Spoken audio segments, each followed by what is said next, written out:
A very pleasant good day, curling fans, and welcome to Swift Current Saskatchewan.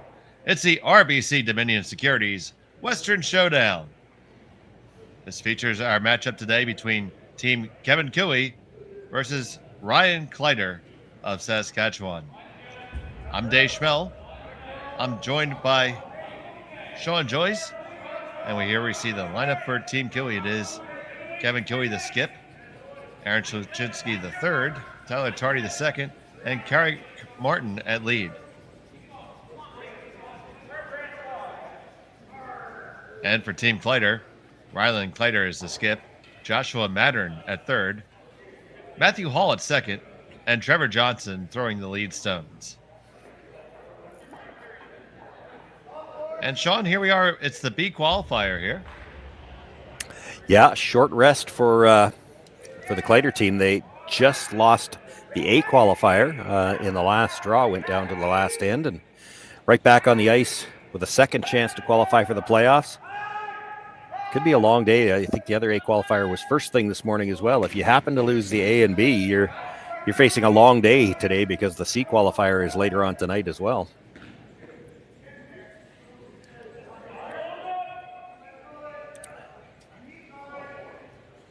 We see it is Team Kleiter. They have the hammer, throwing the Yellowstones. This is my first time having a look at the Cooey team with his new lineup. Now, I did get a chance to call one of their games a couple of weeks ago, but it was at the event that Aaron Shlichinski was away because he was playing doubles that particular weekend. So they played shorthanded. And at the time, I think the conventional thought was he was going to be playing second. He's playing third now, and Tyler Tardy has moved down to play second. They were likely going to play in that form, or brush in that format anyway. Tyler and Carrick would be the brushers, being the right and left-hander, and Aaron used to being in the house anyway as a skip. Yeah, I had an ability to call this lineup the other day, and definitely just seems that Tyler looks a little bit more comfortable at second, in my opinion. It just felt like a better fit up and down the order. We'll see if that continues, but they have 3 straight wins, so something must be clicking.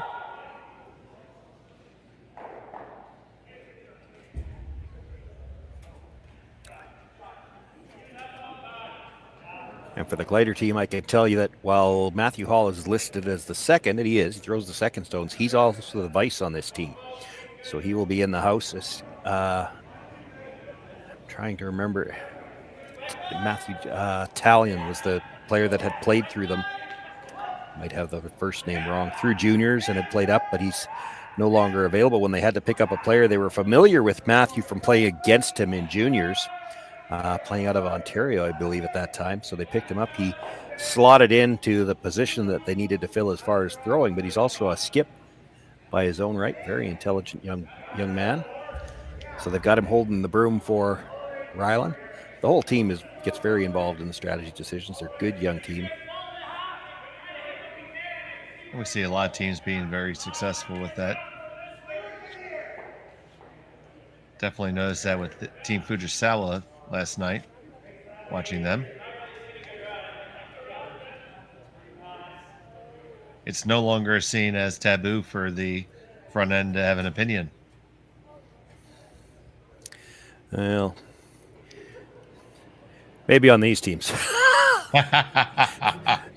If my senior team is watching, you just disregard that.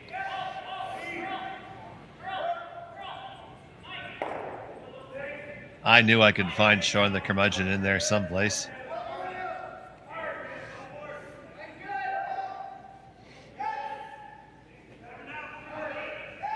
So trying to play the come around here, we see Martin and Shlichinski. Got a nice line and gonna come to the back 8, probably just a touch too heavy.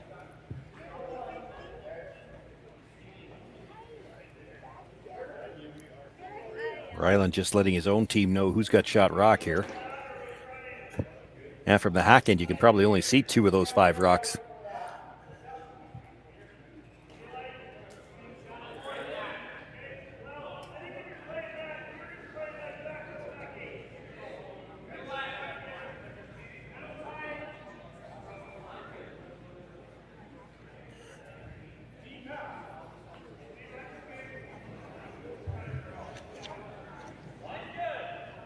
So here is the aforementioned Matt Hall.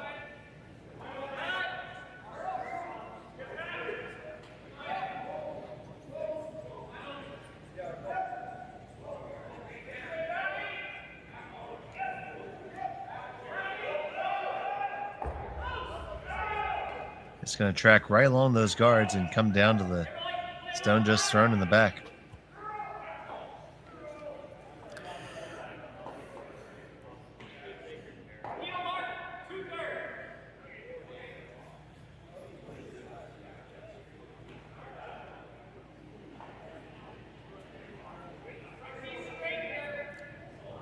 Both of these teams very good at angles and run-ins, and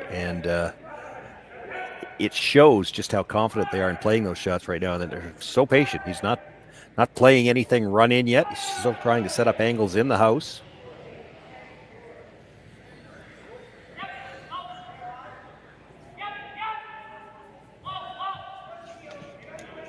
This one is going to come up a little bit high, add another guard, so opportunity for Rylan Kleiter to try to do the same thing again. Yeah, I think if you come around again, they're playing one of those run backs. He's looking at the double on the top two reds, the two guards.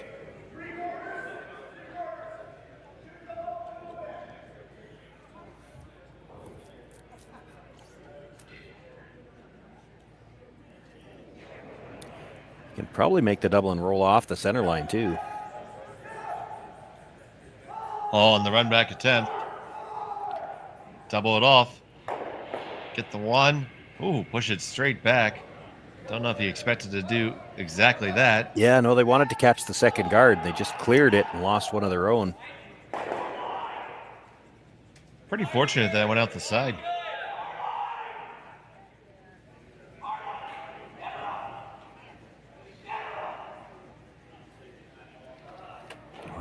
Left a guard up front. The tight red could still be run onto the red at the top of the rings. So Sluchinski.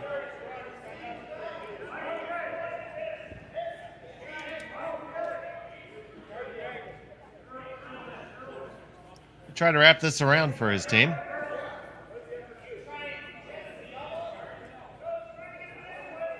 Tardy trying to bring it over the last little bit, and both teams seem to have a love affair with the back four there, Shawn.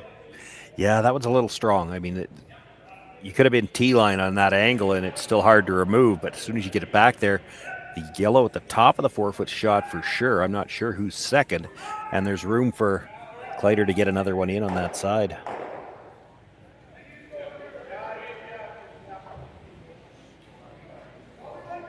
Now, it's a big thing to be mindful of is we've been burning this particular line up with a whole bunch of stones. It's just going to keep on getting keener and keener.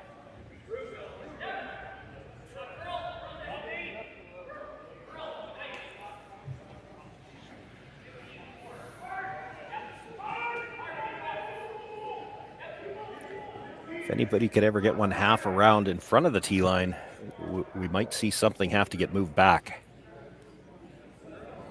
So here's Mattern.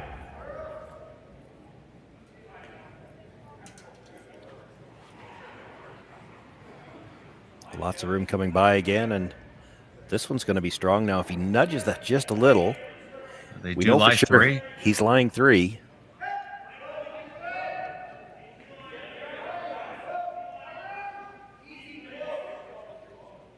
You would have to think just follow the leader again. Yeah, you need to get to the inside of this. You can go right by it. You can come to the back, get by the one that was just thrown, freeze the back one. You're still shot rock. So you can play this like a cold draw. They'd still love to get one in front of the tee line. It's getting tougher and tougher to do that. With, as you said, the ice is getting keener. The guards are tight. They're trying to get around a stone at the top of the 8-foot and still get inside the stone that was just thrown. There's not a lot of room to do that in front of the tee line. Well, this one's curling. Yeah, this has got a much better line. Now try to carve it over, and that will find the inside. Great shot by Sluchinski. Shot stone for Team Cooey.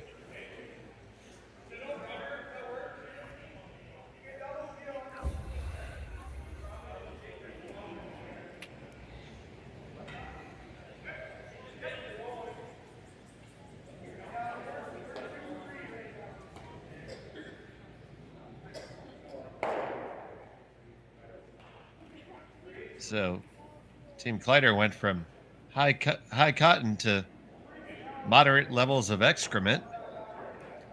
So, how do you dig out?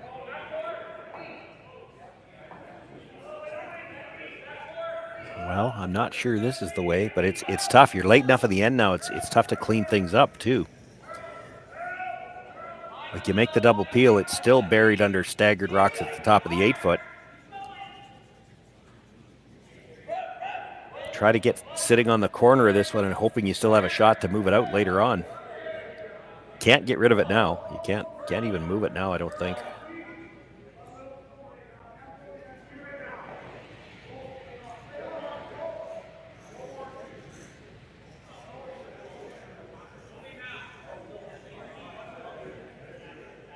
This one needs to curl. Needs some slow breaks down too. Oh, and it's the double spill off that got him. If they'd sat right beside it, they could have chiseled it out. But now the yellow's in the yellow at the back of the forfeit's in the way. They can't even hit the side of the yellow and get it towards shot rock. If Kevin Cooey ever froze that pocket, I don't know how you're not stealing. I think all that would be left for Rylan Kleiter is to come around on the intern side and make a play on the one on the top 4-foot and try to move that back. Yeah, if he could, I don't know if he can even get enough of it to. He'd probably have to bring it off the stone you're about to freeze in there, I think, to get shot rock. Yeah. Which might be there depending on how this is frozen on. I can see a sliver, a good sliver from the hack, looking at the long shot. But this shot has to come first.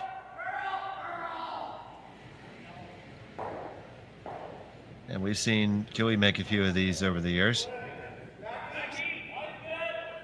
Just once or twice.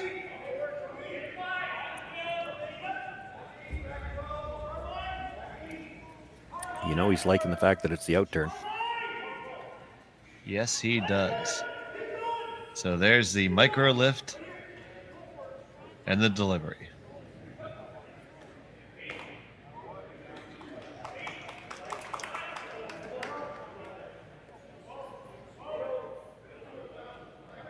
Tardy and Martin. I think this needs some line. It is cutting over hard. If you can just get to move a little bit more, it's really good. That's a nice outcome there. Yeah. Cooey lies 1-2.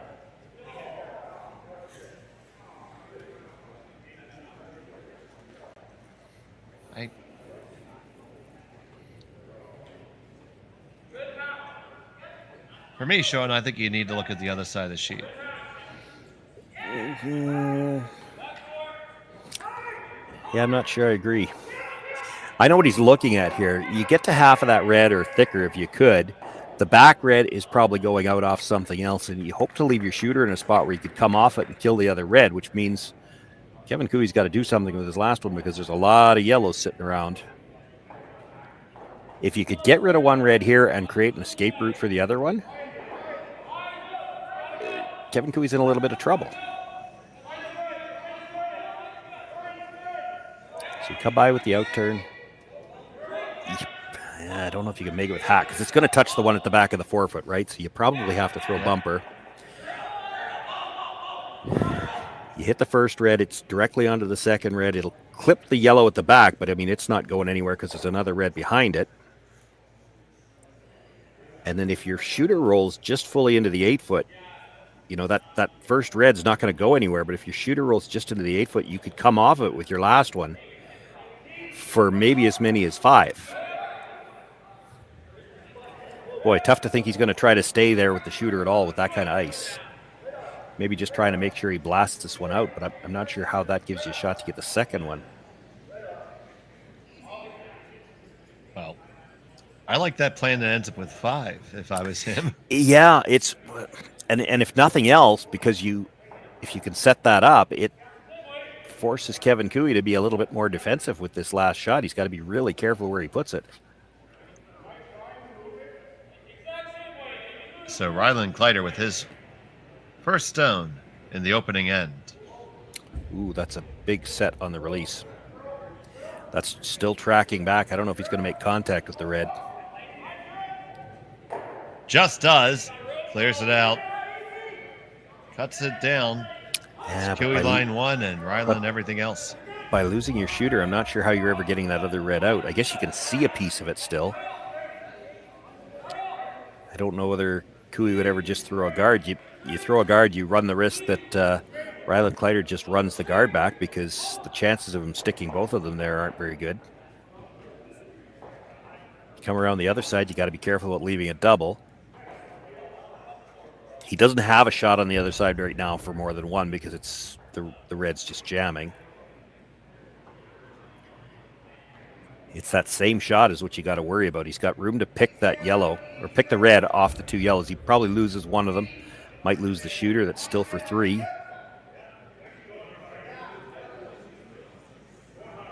So you just throw a really high guard and increase the level of difficulty. You could.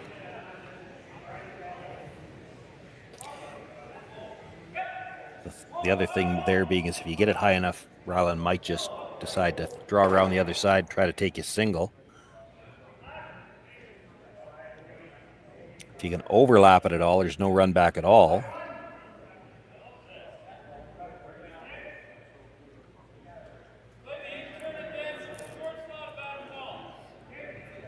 You could play the same draw again.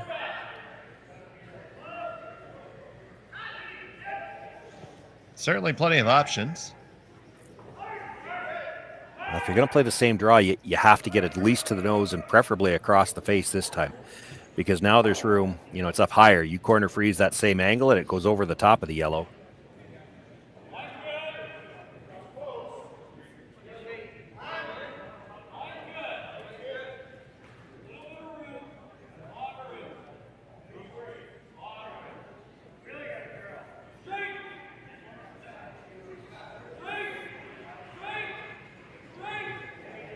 So it looks like he's settling on just throwing on the draw. Yeah. I'd be a little scared to be on the high side. If you move the red back, you should be okay, because then you're probably creating a pocket with the yellow red so that your shooter's not going anywhere. If you freeze right on the corner of it and he's got enough to get close to the nose, he can make both reds go. If you move the red back a few inches, then your shooter's not going to go over the top of the yellow one. Or if you could get to the inside. If you get to the inside, you're golden.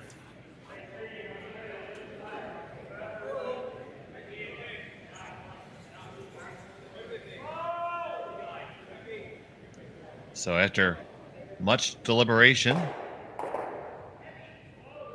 the draw appears to be the call.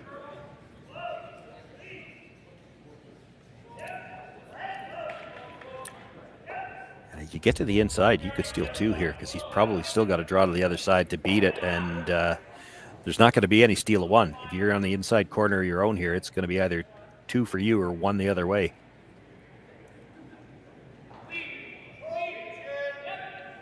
Kevin Gilly with this final of the first.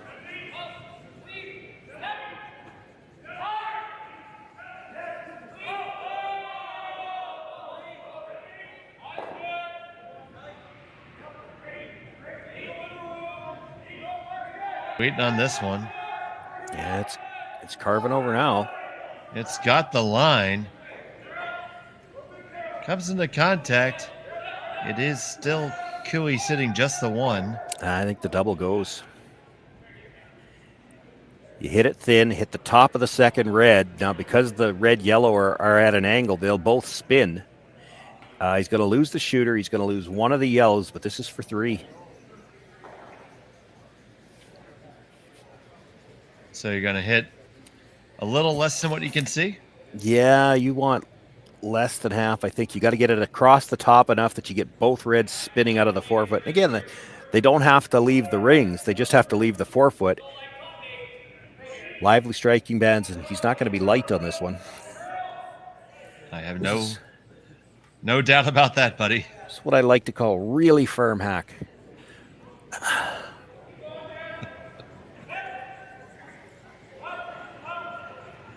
Rylan Kleiter Final stone of the first. Looking to make some hay right now in the opener. On it hard off his hand. Past the guard, on the one, roll it over, no. Yeah, just a little too thick on the first. Caught a little too much. It's a steal one for Kevin Cooey. Kleiter will have the hammer when we come back from Swift Current right after this.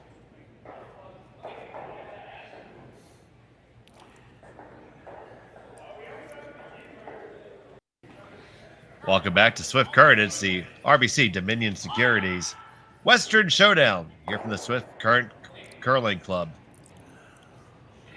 We have Cooey versus Kleiter. It was Kevin Cooey with a steal one in the first end. Dave Schmel along with Shawn Joyce. Isn't that always the way it works out? You got 5 rocks touching the forefoot and only one of them goes on the board. That happens so often. And we are so happy to have you guys joining us here on Curling Stadium. If you haven't had the opportunity, please give the video a thumbs up. Hit that subscribe button. It really helps us bring you more curling all the time. And feel free to chime on in with us in the chat. We love having an interactive dialogue. So we see that really long corner guard up. Center guard for Cooey in one of the rings. And now Trevor Johnson, who didn't get the fact that they're wearing the home team uniform memo.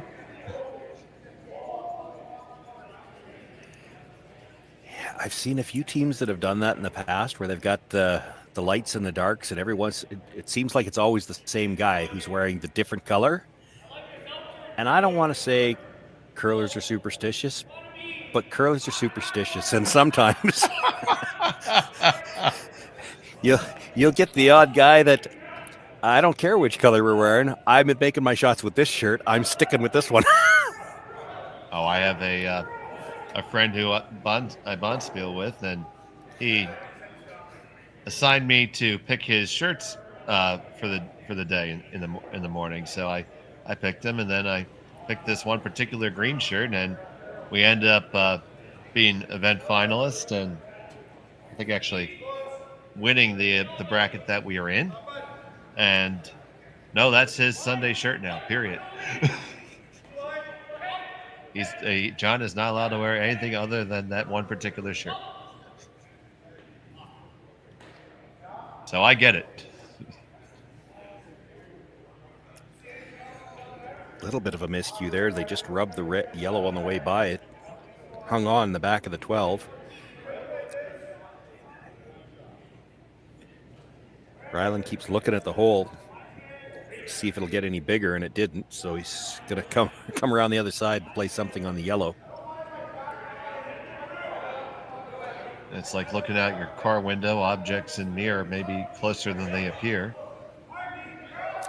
Well, you know, it looks like a tough hole because of the reverse stagger, but so many of these teams, so many of these players are good at throwing that little bit of an in-out release, which on a reverse stagger like that, if you put the broom in the right place, it actually makes it easier to get through that port. He looked at it for a long time.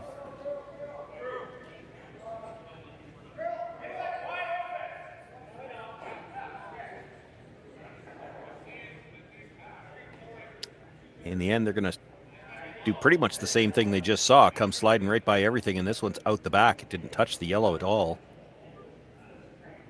So it found the bigger hole. Yeah. So after the very well executed first end, not as sharp here in the second for either team. The corner guard's pretty long.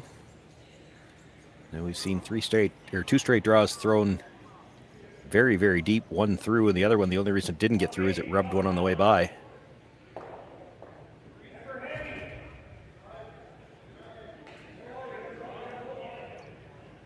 We'll see if Tardy can find the range here.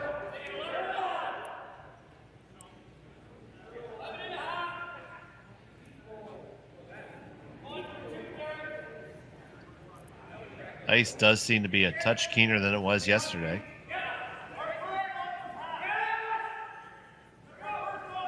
Not sure that he got the line he needed there. If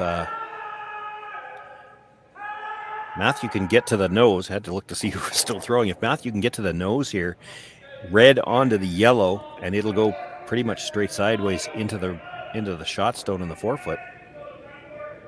It's tough to get to the nose. It's edge to edge. You can get there, but if you're on the outside of the red at all, you might just jam the red onto the yellow. You probably move that one at the top of the 4. So here's Matthew Hall.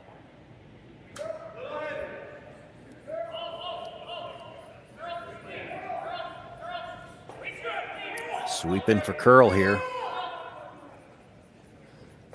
It's going to be just a little bit on the high side. It did massage the angles in their favor, and they lie 1. And Rylan immediately runs over to see what the hole looks like now. You could play it with the turn that you're curling through that stagger now.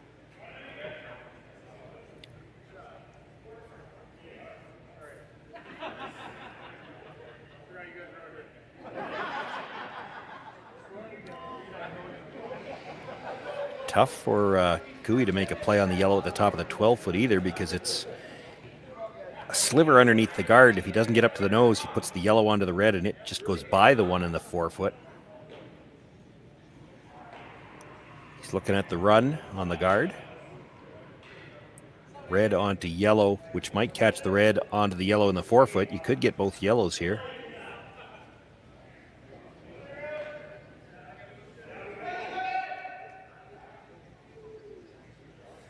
Actually, if you could be just a sliver off the nose running the red back, you'll actually close that port to the shots, or what is now second shot too.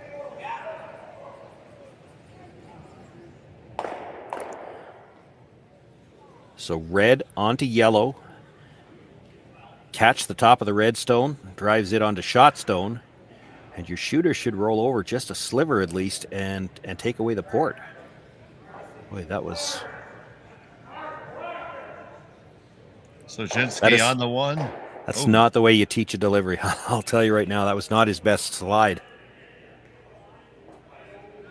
Slid way tight, tried to feather it back to the broom, but I don't think he got it all the way back and hits it on the wrong side. I have good news for Rylan. That hole is larger now. Yeah.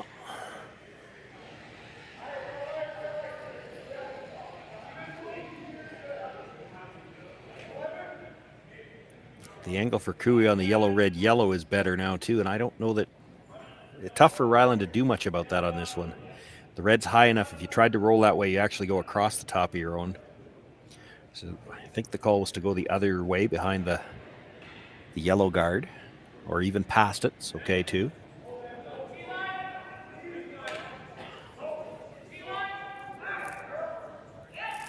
Stone on the way from Mattern. This has got a curl. It did. Needs to at least get behind the guard. It'll roll past it. That's good. If you stay there anywhere, you're leaving a pretty easy double. Yeah, don't see any real double there. So is there any benefit for Cooey to just whacking that one on the top of the 12-foot and pushing that pile back? There is, but he certainly doesn't have to play it yet because Rylan can't do anything with that angle.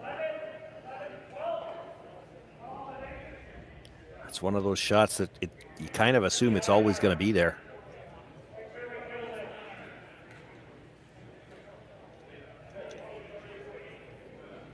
And until you play it, Rylan's got no way to get rid of that red at the top of the 8-foot either.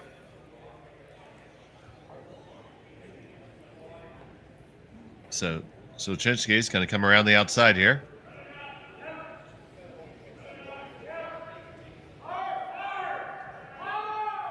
Martin on this hard. It does not squeak past the guard.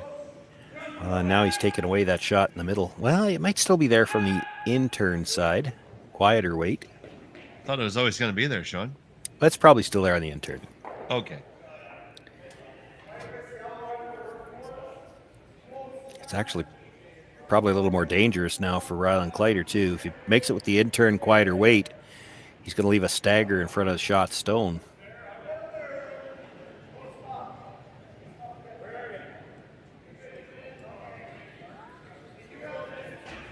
He's not looking at playing it. What he's worried about is, what are you going to leave? There's still a double, I think he thinks, on the 2 yellows. It's flat, but it's probably there. Yeah, there's a good look at it. It's probably there. So you have to guard that.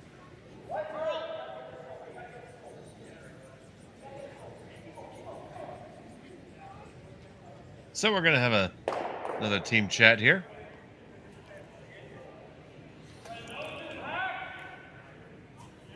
So Johnson has the home jacket, but he doesn't have the home jersey on.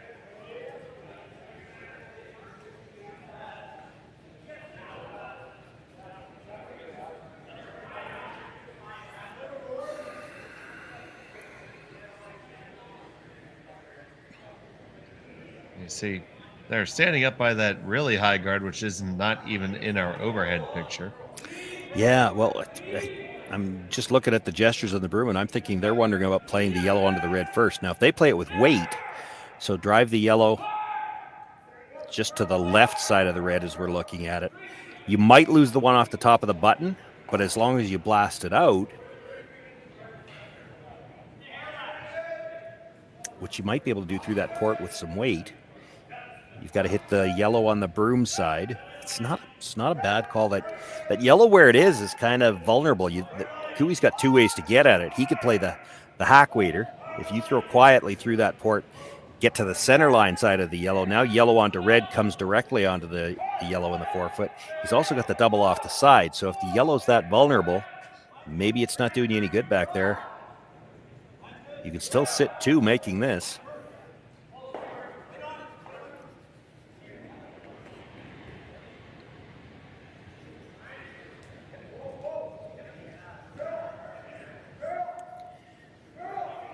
Trying to make it curl.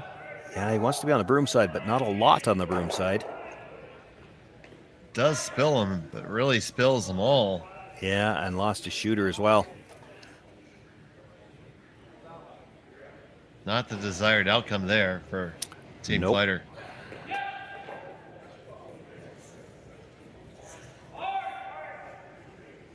So I think we just went from a multiple score to a force. Well, he's still going to have a chance to come around with his first, so Cooey's got to be a little bit careful here. They needed to hit that one thicker. They needed the first raise stone to stay in the rings for second shot. So Kevin's killing this rock all day. It's just where'd he end up? Yeah, and I don't know if there's a good spot you can roll to, so you may as well just stay out in the open.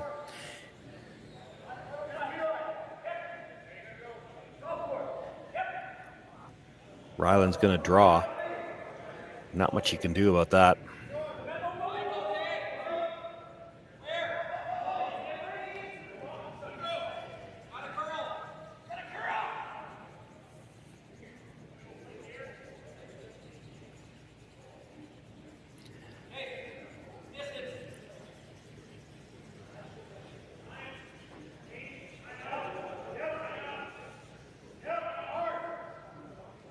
Kevin Cooey with his first.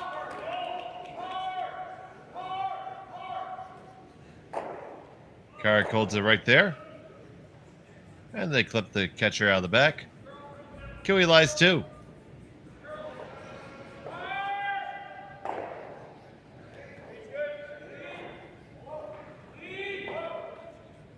Well, they're looking at the hit and roll.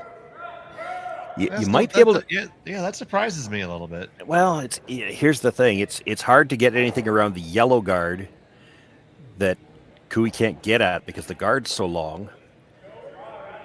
With the hit and roll, you might be able to get it, and that's why you see they're not even looking at the yellow guard. They're trying to roll over behind the red, and it would be tough to get there with a draw. Right. You could maybe do it from the outside, the wide in turn.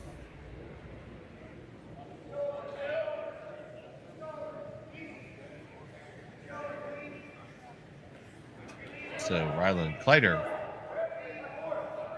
First skip rock at the second end.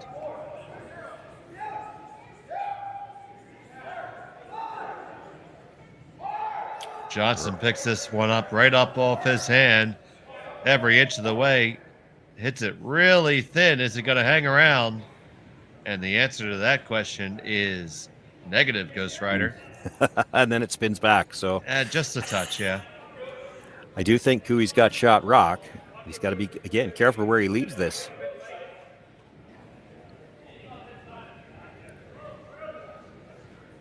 Yeah, I would agree with you that Cooey is shot stone.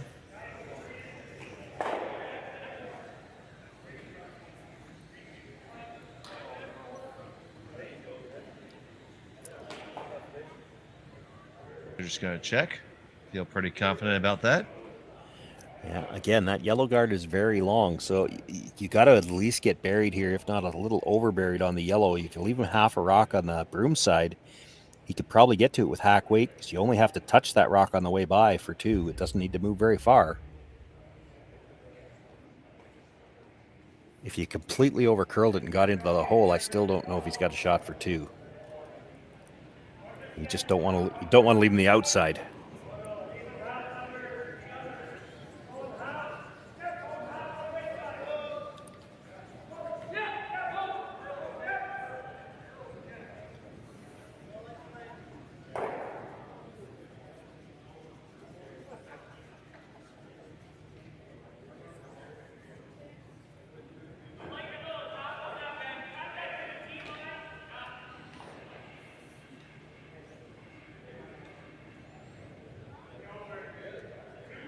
Just going over exactly where they want this to end up. I'm still not sure that they're all on the same page with how deep they want this. The line's probably the most important thing. So Kevin Kiley, the 4-time Brier champion, with his final shot of the second end.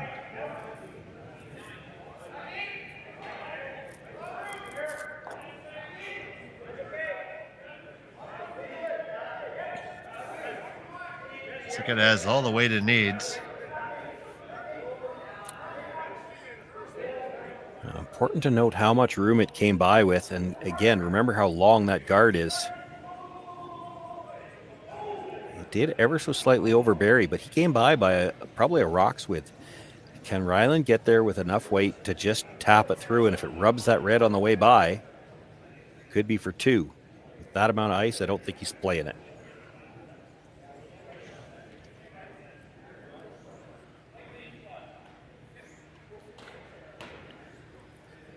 And that run back would be extremely too long to attempt at this Yeah, point. you're not attempting the run back, but I'm not sure the chase and tap isn't there. I mean, look at how long the guard is. It's not even in the picture. Right? I agree. And that rock's in the back button, so that's 7 plus add the, maybe 15 feet, 12 to 15 feet to where the guard is. Like you got close to 20 feet after the guard. Oh, yeah, I think you would want to clear the guard by a good foot. But drawing for 1 is Rylan Kleiter here. Final stone in the second end. He needs to get to the button. Come right on down to his opponent's stone. You see how far they're clearing it to get to the pin. And the line's going to be just fine. And the shot is just fine as well, so it's a single point for Kleiter. We're all tied up after 2. We'll be back from Swift Current right after this. You're watching Curling Stadium. Welcome back to Swift Current. It's the RBC Dominion Securities Western Showdown here on Curling Stadium. We're all tied up entering the third end of play. Kevin Kiley has the hammer.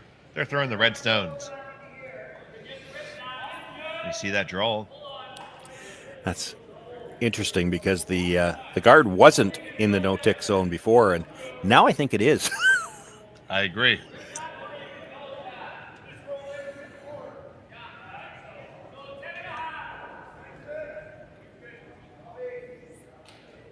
Trevor Johnson, the lead for Team Kleiter.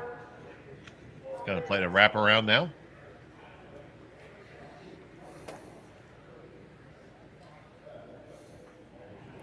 Pass the guard, no problem. And it finds the brakes just behind the tee line. No hesitation from Kiley. Follow it down.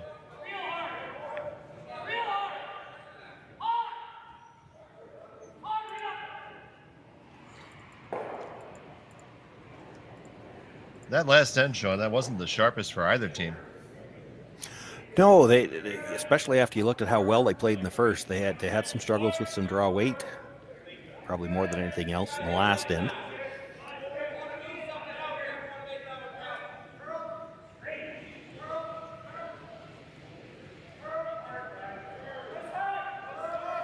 This is kind of an unintended consequence, but the first end, a lot of the first end was played with this turn. Of course, going the other way, it was the other turn they were playing earlier on through most of the end. I've seen this happen before when you get a lot of play on one side of the sheet. Later on in the game, when they need to play the other side, the speed's likely to be quite a bit different. Now, it's not anything that either team is intending to do. It's just the way the ends have set up. They've played this side of the sheet, but it's something they're going to have to keep an eye on.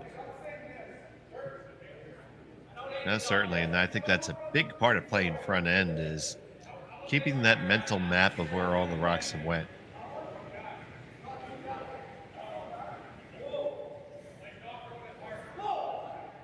I think it's that ability and that memory that really sets you from being a okay front end player to being elite.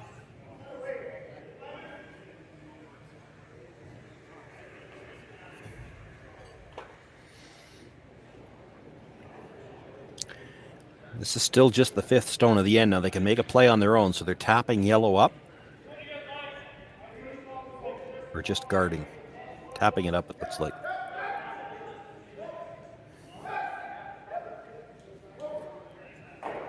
They're going to hit the red, and when they drive it through, that's a free guard zone violation. The red goes back, and the yellow shooter is removed from play. I'm not sure what they were thinking there. We forgot to count to 5 based on the Well, smiles. maybe, because I don't know what they were playing with that amount of ice and that weight. I feel like there is a chance they made the shot they were calling and then realized that they couldn't actually play that yet. Yeah, just take a look at the reaction right after the shot from Kleiter and the smiles they're having now. They just forgot to count to 5.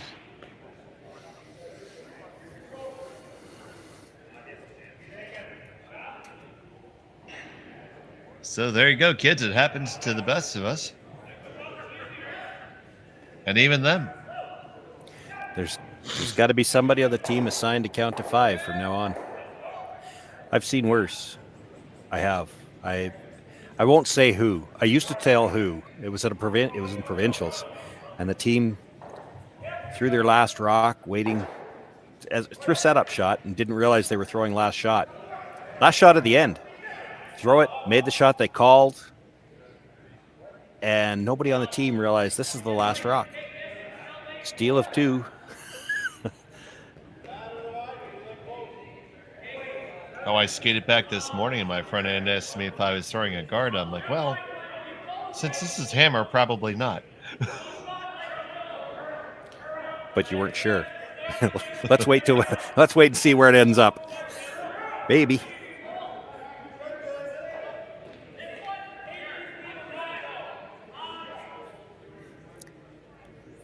Tapped up to get a piece of the button, but I think the yellow at the back is still shot rock. I'd agree with you there, Shawnee. But good angles for Team Kleiter to take a run at it. Yeah, you've got to run at the double here. Mind you, they had a run at a double that looked about this easy once earlier, and they missed the second redstone and clipped their own out. You don't want to see a repeat of that very badly right here. So here comes from Matthew Hall trying to bring it over just a touch on the one. And bang, bang. There they go. Get it out the side all the way. Almost. I don't think so. But certainly rearranges the deck chairs there. And Kleiter lies shot stone all by himself. And just a lousy outside biter for Kevin Cooey. Yeah, but those lousy outside biters when you got the hammer can sometimes end up as the second or third point on the scoreboard. Absolutely.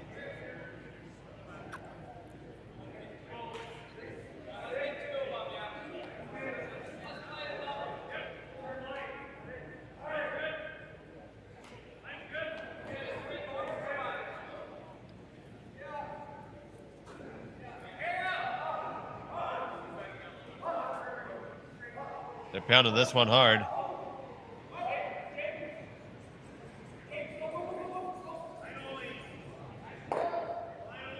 Big sweep out of Carrick Martin. We got at least 3 different shades of red in his face there. Didn't get right down to the face, but they've got a good angle. There is never a doubt that Carrick is not laying it all out there for you.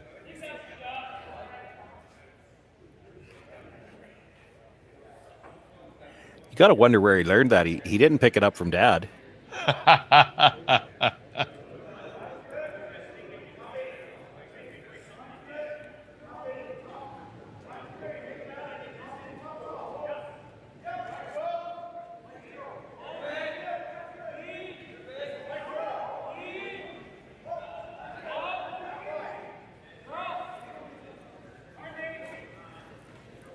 And in response, this is pretty good draw coming back here too. Does get across the face. That angle could prove quite helpful to them later. Yeah, they've got the run straight back now. They could get rid of that red. And if it clips their yellow on the way by, it might actually take out the other red. Oh, yeah. Yeah.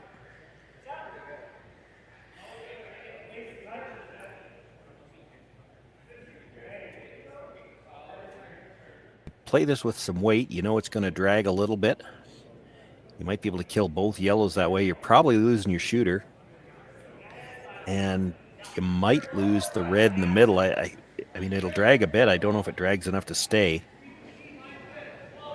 I think the red in the middle is going to go away here, but we'll find out in a second. On the way from Sluchinski. Just watching it come. Oh, it did drag onto it. Well, I was always going to drag enough to clip it. I wasn't sure it was going to drag enough to stay, and it did. That's a bonus. That caught an awful lot. It's a big shot there. Cooey lies too, and so now Kleiter has to figure out how to avoid a big number. Well, pick your poison. You're either hitting and rolling towards that what did you call it? The little biter? Lousy outside biter. The lousy outside biter. We're cleaning that one up for TV. Or you roll underneath cover. And, I mean, you're not out of trouble even if you make that, because there's also a red guard out there that can be run back.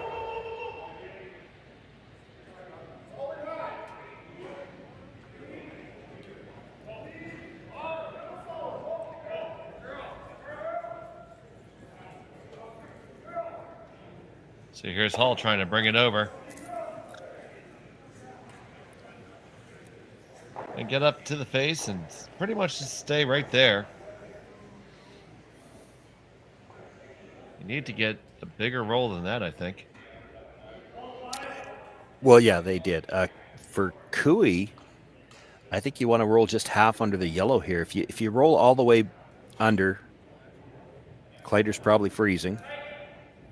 If you roll past the yellow guard over towards the red, he's still probably drawing. Half underneath, anything that he makes off it, even if he plays the run back, you're probably going to have a shot at it.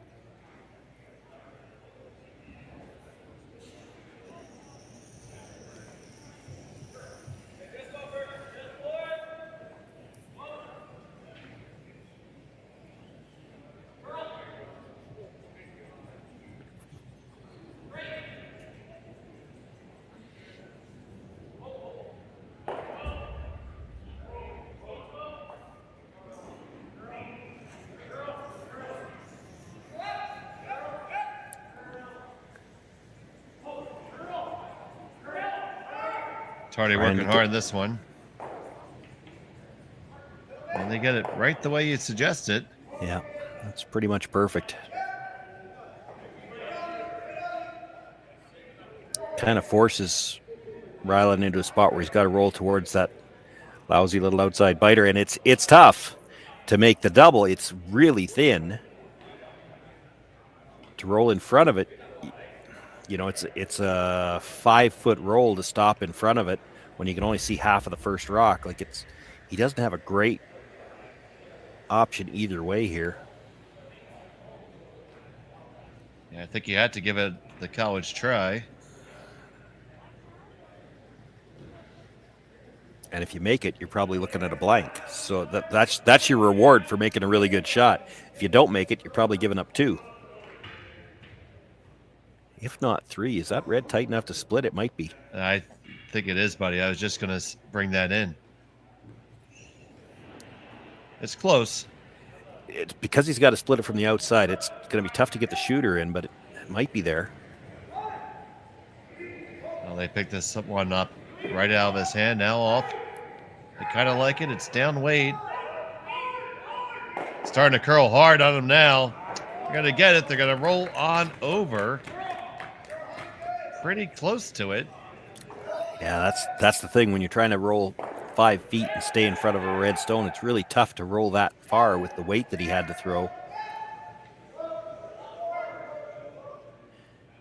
Still, he got enough roll that Kevin really can't roll back towards the middle, so he's going to have to leave a double here.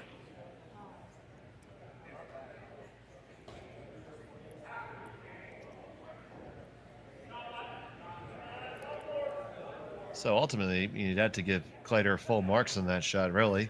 Oh, for sure, yeah.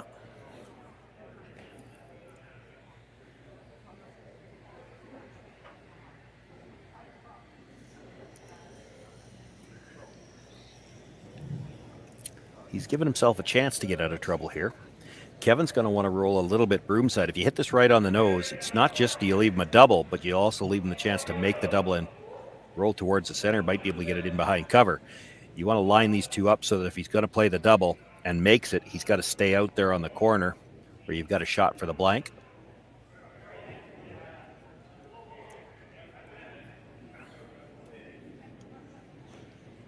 Here's a stone on the way from Kevin Cooey.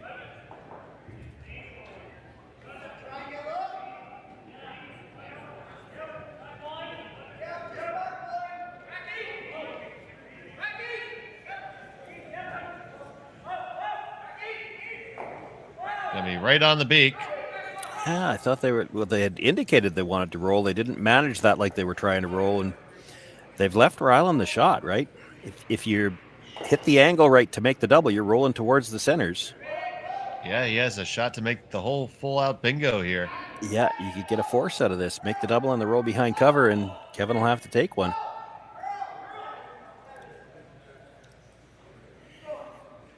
I want to take this opportunity to thank everyone who's been joining us all weekend. We've seen tremendous support from the fan base here. Watching on Curling Zone.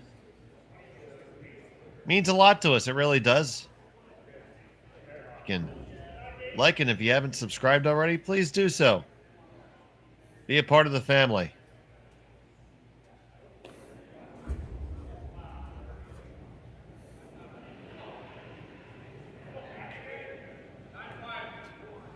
So here's Kleiter with his last. Trying to get it all. A little bit from column A, a little bit from column B. And, oh, we're just going to get the appetizer and not the main course. Yeah, just a little thick. So that lousy outside biter is going to prove to score most likely. Kevin Cooey hitting stick for 2.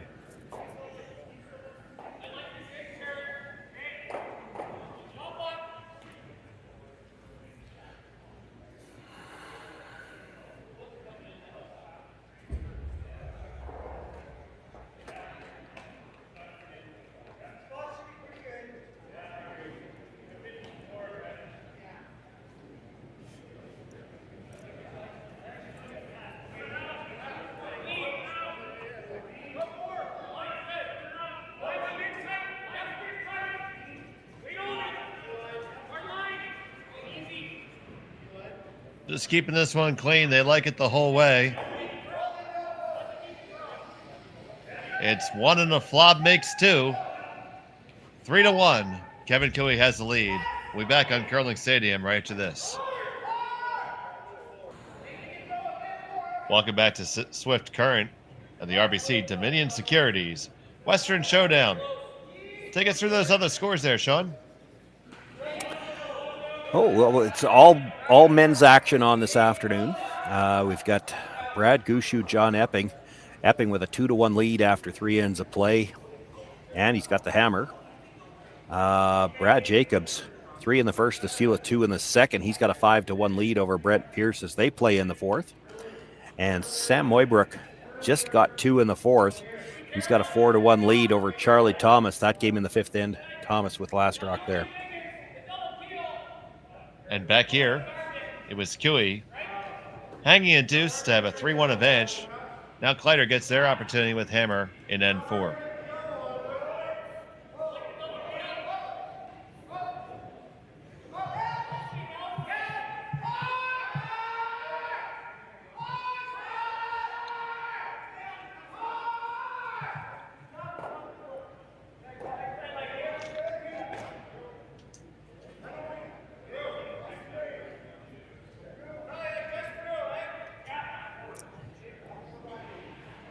Been hard for the past couple of days to keep track of who's playing where with 5 sheets in play. Normally 6 out of this club, but they've got bleachers set up on sheet 1. And from all accounts, every time I've seen the camera shot over there, they've got people out at ice level enjoying the action. It's a little different when you get the atmosphere of hearing all the players. You're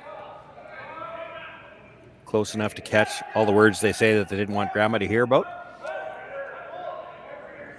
But you've got men's and women's teams mixed in this particular draw, just the 4 men's games. Next draw, there are the 2 women's semifinals. And we're still playing off the round or the triple knockout portion on the men's. So I think there's 3 men's games in the next draw. See, Tardy's going to attempt this wide outside takeout.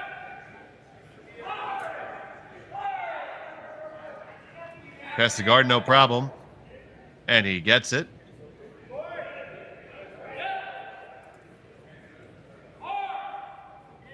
Kleiter's going to try to come around again and make a better one.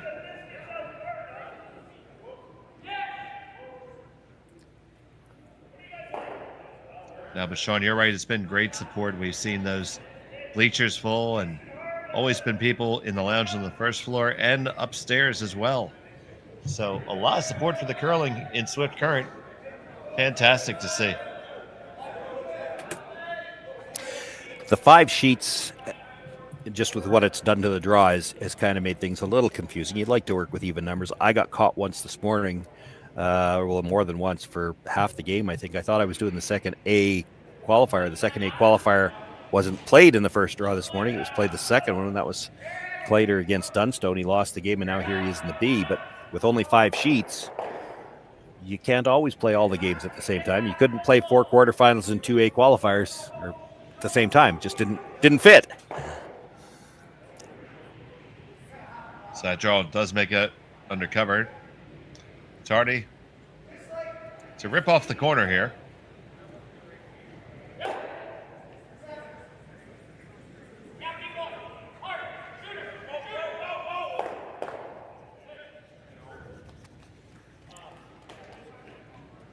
So now with the one in the back rings. Yeah. The thing here is you can't leave the double. So if he hits the one in the button area, he might leave a double on the yellows. By hitting the top one, that red one is in between the 2 yellows.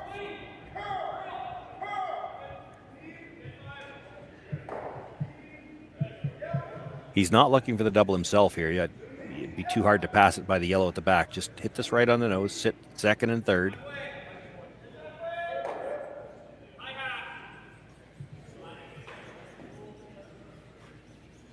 He does sit 2-3. Yep.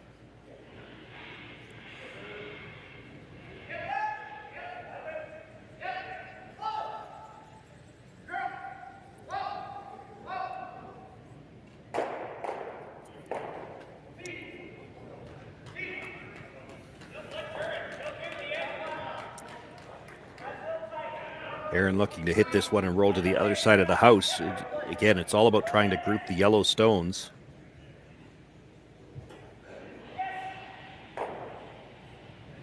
He'll hit it right on the nose.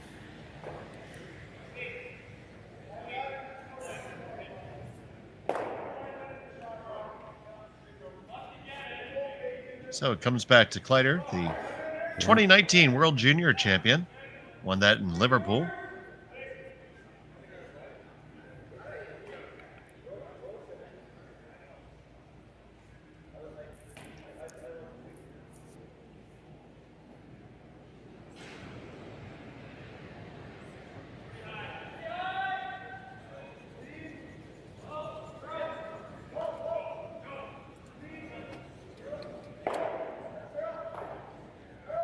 Hall just giving it a heavy clean. Johnson a couple of licks. This should be pretty good. Make the hit. That's a pretty big roll. It's still lie 1-3.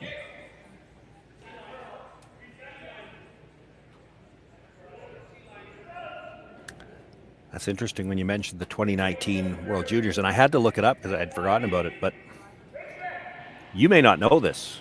And I knew it, I had to look it up. There's something else in there that I didn't know that I'm finding as I look it up. Now, Rylan was not his team. He was the alternate on that team. So do you know who the skip of that team was? I need someone of approximately the same age. You do? Uh-oh. Oh, that must have been burnt. Yeah, I didn't see it happen. Let's see if we get another look at it here.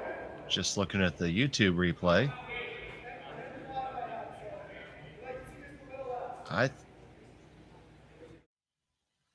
They might have called their own hogline violation. I think he did. It almost looked like he felt it grab something and he tried to adjust at the last second and I realized he was well over the line. Yeah.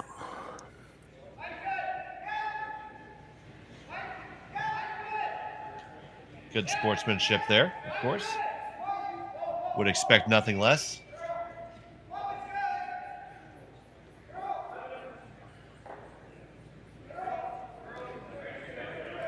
So while all that was going on, were you sneakily looking up the answer? No, I wasn't, and I'm gonna have to surrender it to you there. The skip of the team was Tyler Tardy. Oh my goodness! And the second, and I didn't realize this because I thought Matt was out of Ontario. Matthew Hall was the second on that team. Wow.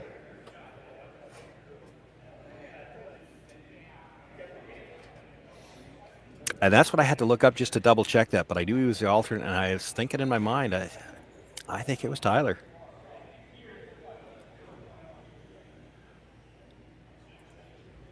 So, through all that, especially with the hogline stone, Lee's Kleiter sitting 3. I took another look at it. It looks like he double touched it after the hogline. Pretty obviously, too.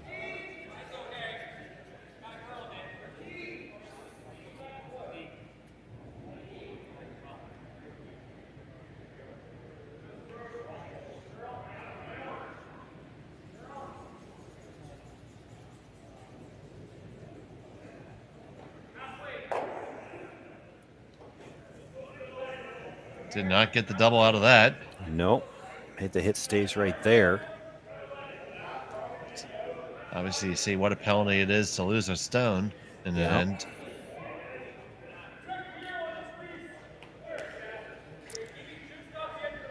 Problem now for Rylan is where do you put this so you don't leave some kind of double?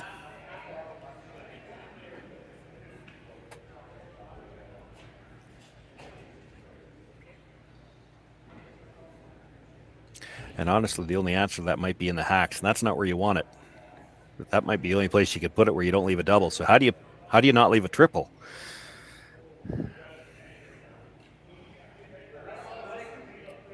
I think you just go top 12, third shot. Yeah, I'm thinking, and they're not looking at it. I'm thinking full 12 at about 10 o'clock. That's not bad. I don't like drawing underneath the red rock here. No, it's scary. You're half around. Like if you put it right where they tap the ice there, that's awful close to triple. And if you put it half around, you're letting Cooey draw underneath his own cover to maybe freeze and get out the end that way. I don't think there's any chance he's freezing. With a 2-point lead and facing 3, he's hitting something. Oh. You're not giving up 4. No.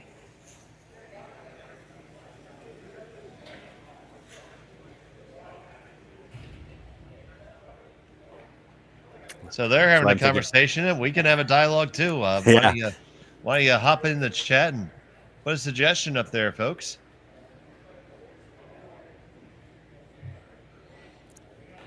Boy, you got to be real careful drawing the center line. He's going to have slash doubles both ways, and if you're in just the wrong spot, the slash double, like if you were splitting center at the top of the button, the slash double is probably a triple. That's too deep. I'm really shocked that they didn't look at full 12 at 10 o'clock. There's the only double he's got then is the slash where he's got to roll out, and then you're drawing for 2. Top 4 does look pretty close to a triple, doesn't it? Yes. I mean, not for me, but for Kevin Cooey, sure. Now, physics doesn't change no matter who you are. If you put this on the angle where you can get, to get that 90-degree angle to both stones, it's there. You won't even have to hit it that hard because it's going to be fairly thin on the first one.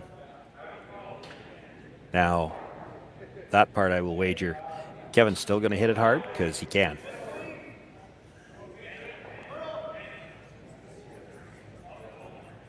So, Rylan Kleiter gets what he called. That's a triple.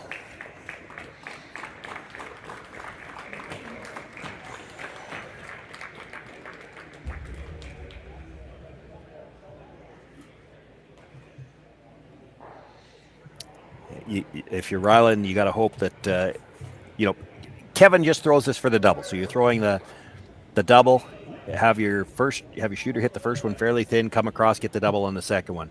Rylan's got to hope that yellow slashing towards the yellow at the back 12, I think he's got to hope it dead jams because I don't think there's any chance it's missing it if he's got the right line for the double. Now, if he hits it a little too thick and misses the second stone, then he might go right by everything you got a chance to draw for 3. So, Kevin Cooey looking to move 120 pounds of granite. Tardy trying to bring it over just a touch. Might be too thin. Really thin, only going to get the 1. Wow.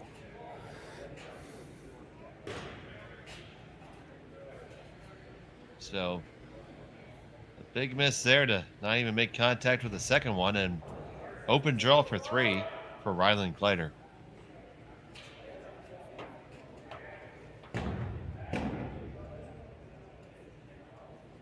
It appears we have a final in a game. It's got to be Jacobs then. They were way up. I didn't see who it was. You saw somebody walk off, did you? Looks like I see Team Meacham, Laycock walking off. That'd be tough. They were eliminated yesterday. Well, then that would be really tough. Another team wearing red. I think that's Brent Pierce, and because they were down 5-1 to Jacobs, and he had the hammer. Kleiter, final stone of the 4th. Just needs the house. Needs to hang around. Big hard sweep to try to get it out, but it's going to be just fine. So that's 1, 2, and 3 for Rylan Kleiter. He takes a 4-3 advantage after 4. We'll be back from Swift Current after this on Curling Stadium. We're back in Swift Current. Rylan Kleiter scored 3 after he survived a triple attempt by Kevin Cooey.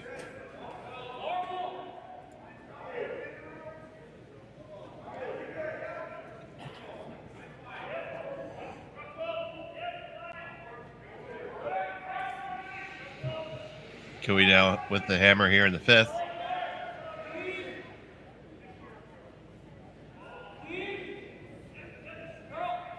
Draw slides back just a little bit too far.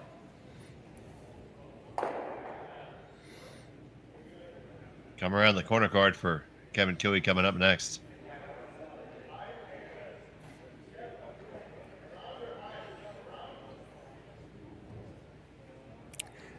It's one of those things when you get both teams that are willing to play a little bit, you can just sit back and watch the first five stones thrown, and then the rest of the end's going to evolve from there, but there's only a few scripts they can follow for the first 5.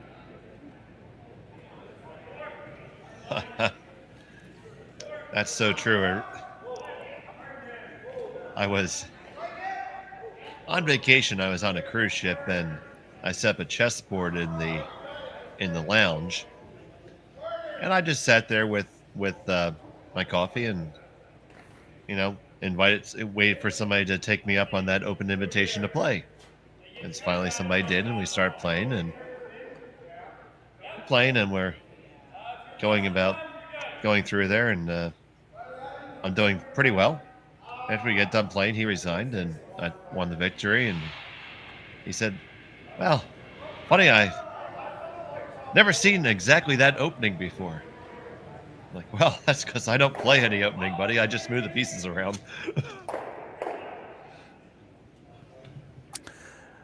I think I saw Rylan suggest as he came out that we're just going to leave those 2 reds on the other side for now, because this is still the 5th stone of the end. So they're still chuckling about that. It was their own mistake.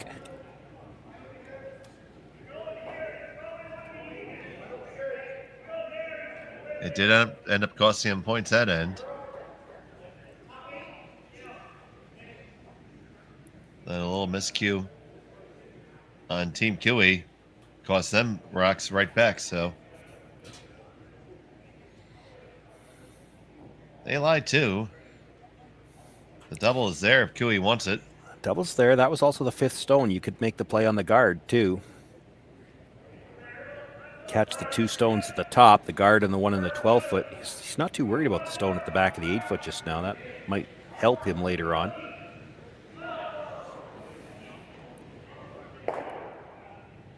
So here's Tyler Tardy. Skipping the 2019 World Juniors team.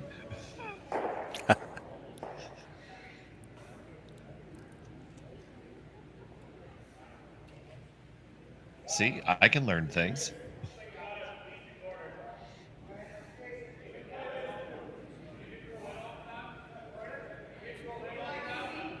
I don't know if I've ever asked you this before, Dave, but are you married?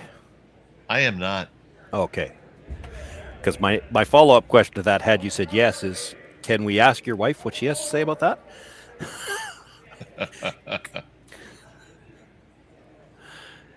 They usually have a difference of opinion on that particular point. I could ask my work wife and my curling wife, and they probably certainly would have an opinion.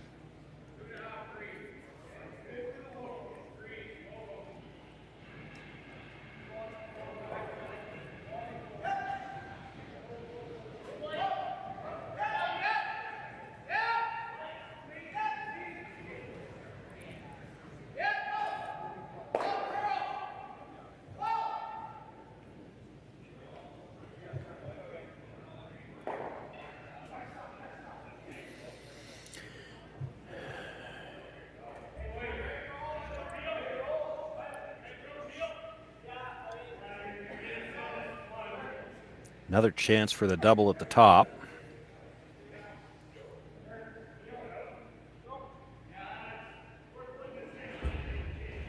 This one's just tight enough. If you make the double at the top, the shooter's liable to come across, touch those 2 reds at the side, and it's possible one of them squirts in. Make the double, and the shooter just kind of hangs around right up there.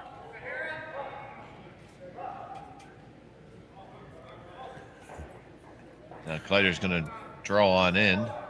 Yeah, here's the problem if you're Kleiter. You'd love to come around, but you look at the guy on the other side and you think, oh, we don't want to leave him a run back red onto yellow, so what can we come around?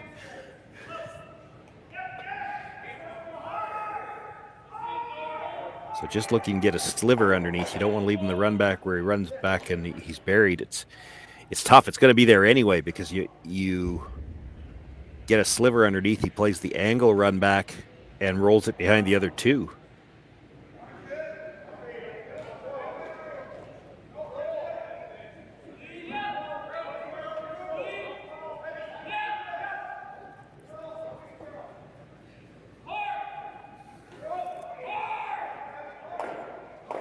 it doesn't get a sliver underneath, it'll be a straight hit to roll behind cover. They are going to try to get that sliver, and they did. It's still the run, red onto yellow, and bounce it in behind the other two.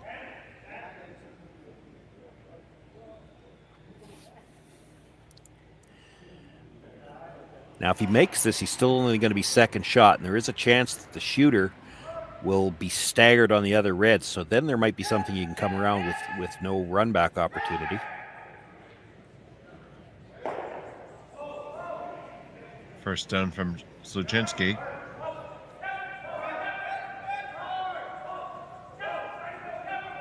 It's already on this all day. They make it. They get the roll.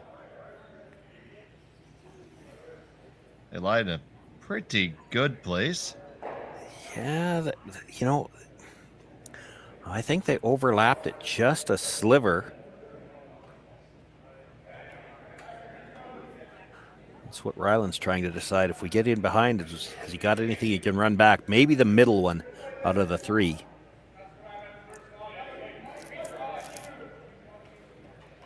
There's a good chance the middle one is going to come on the one that was just delivered. It depends where you end up. This is interesting angles. I don't think it does. Like, he's looking at peeling the guards right now, but I don't think it does come back. I think it comes off the side of the one right beside it, and it spins back towards the yellow. He's thinking. Do you like going with the peel now? No. But again, it's because I think it's coming back towards the yellow. You kind of got to defer to the players. They usually have a better view of the angles. But that's what I'd be scared of. So Mattern is going to open things up. And you don't want to leave two reds in the rings. Thankfully, you're able to clear it out.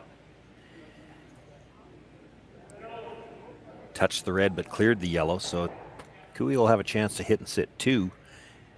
He'll have to try to hold it. Doesn't have to hold it very long. Just 5 stones left to come here.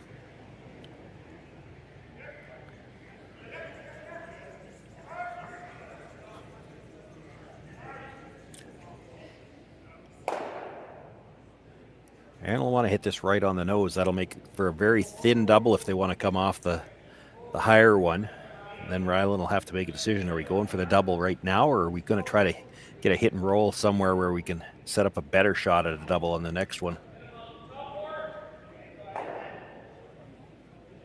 Well, there's your nose hit. And he's looking for the hit and roll. You know, if this was last shot, he'd try the double now. It's thin, but it's definitely possible. The problem with trying the thin one is if you hit it a little too thick, clear everything, it's pretty easy for Kevin Cooey to split the rings well enough that you're not going to have a chance for the last one. You roll over there towards it somewhere, and you might have a better angle on the next one. Get right in front of it. You can make it really difficult for Kevin Cooey to get rid of your shooter here.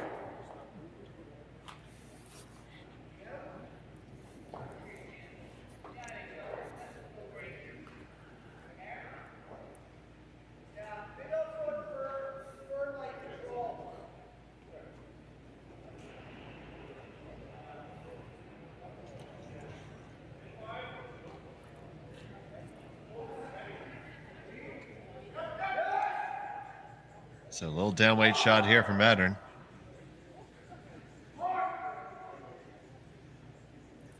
They're both on now. You gotta get a piece. Oh no, you slid right by.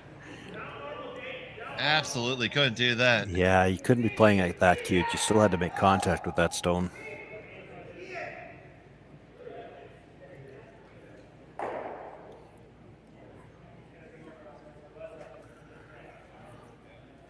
So now Cooey has to figure out how to hold 3.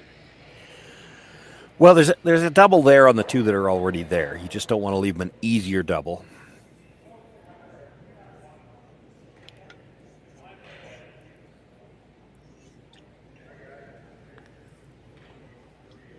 The one that's there is tough.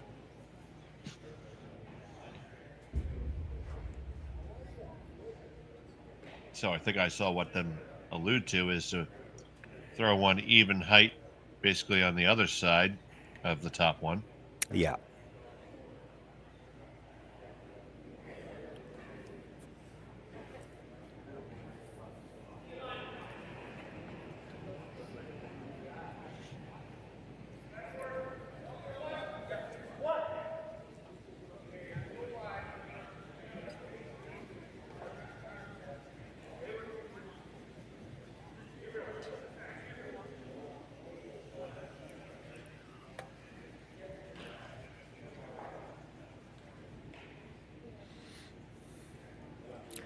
No danger of leaving a triple in this setup, but you have to be careful not to leave the easier double.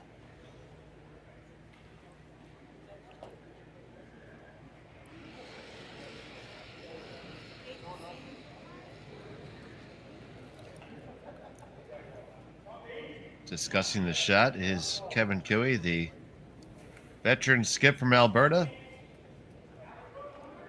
Originally from the Northwest Territories, learned how to curl in Inuvik at the tender young age of 6.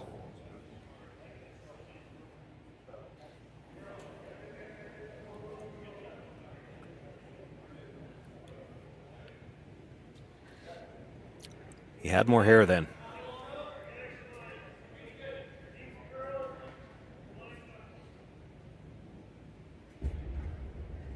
He delivers his first of the 5th.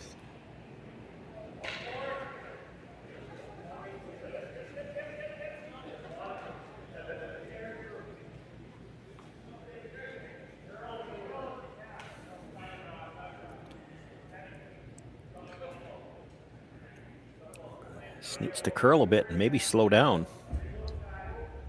This one's coming a little bit deeper, and this is going to be an easier double. Yeah. It's still not a gimme. It's thin, but there's less distance between them, which increases the margin for error a little bit.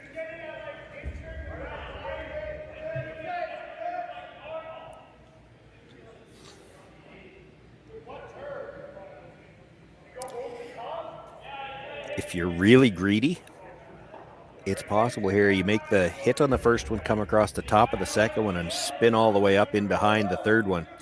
And before you say, oh, that's asking for a lot, I saw this same young man make one of these at the Tankard last year.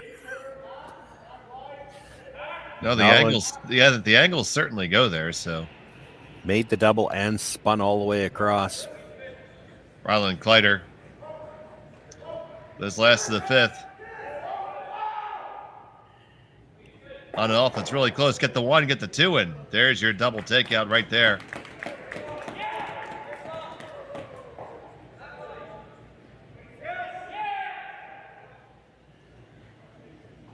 Still, Kevin Cooey will have the chance for his deuce here.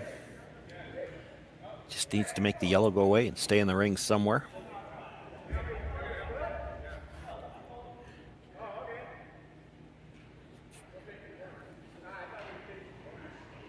We've had no shortage of offense so far.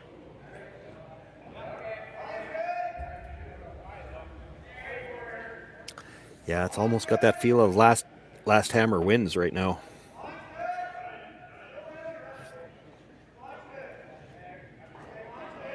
So Kevin Cooey, final stone of the 5th. Just looking to hit and stick for the deuce.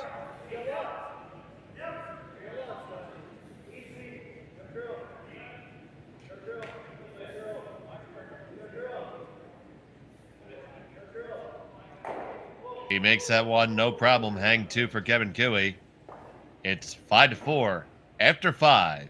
We'll be back after this. You're watching Curling Stadium.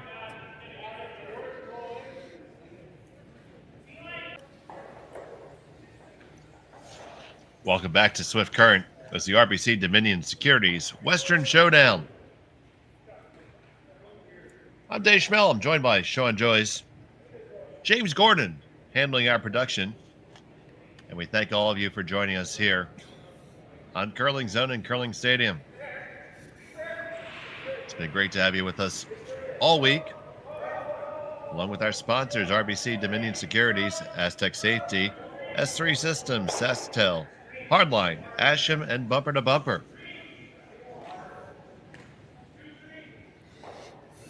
The deuce there for Killian. Now Kleiter has a hammer here in the all-important 6N. Yeah, if you could ask these teams what they wanted to have before the game, they'd love to have hammer in the even end. Certainly by the 6th, a lot of these teams thinking about right away. He's down by 1, but, you know, there hasn't been, aside from the first 2 ends where there were singles, there hasn't been any trouble for these teams putting points on the board. You got to like the chances to generate a deuce here.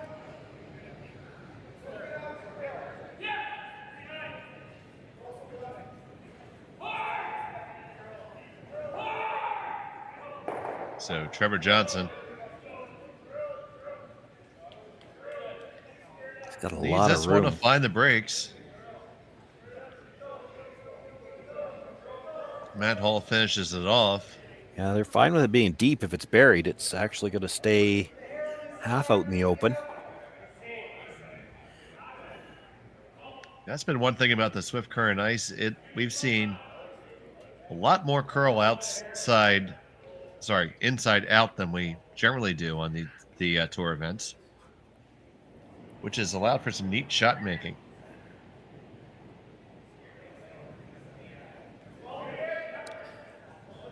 They do have to be a little careful with this one. This is still just the 5th stone of the end, and that guard they're coming by is in the free guard zone.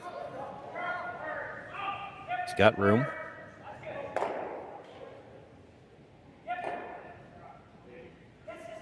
They make the dig.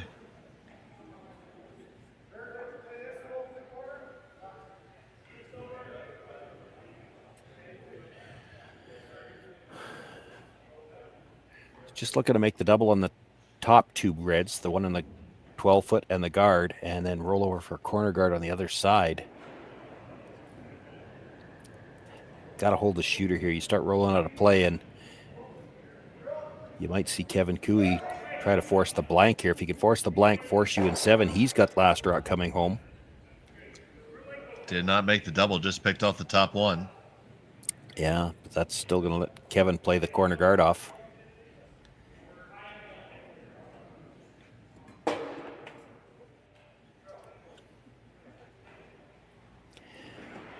Kevin would love to see a blank here. If he gets a blank here in 6, he can play for the force in 7. Even if he gives up 2, he's got last draw coming home.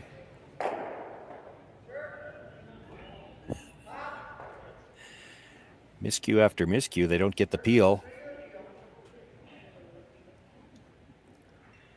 So now Kleiter's going to get a second chance to build the end here. Yeah. No center guard anymore. The stone in the 12-foot by itself doesn't really worry him.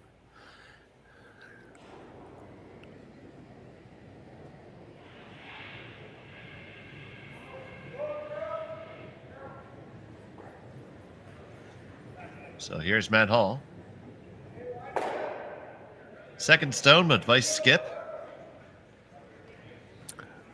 I was sure you were going to point out that he was second on the 2019 World Junior Curling Champions.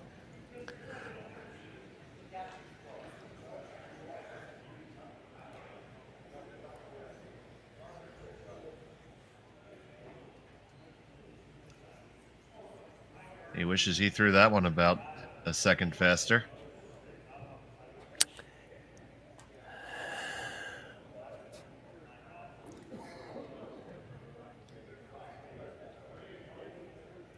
Yeah, I mean, it's not horrible where it is, only because it means Kevin can't really go after the guard.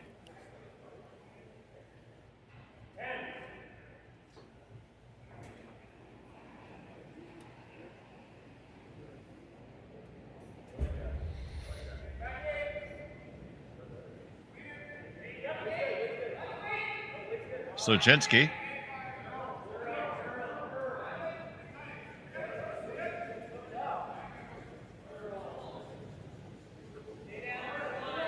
Martin trying to bring that one over. They just get enough of it. And they spin theirs over to a corner. And theirs comes back. So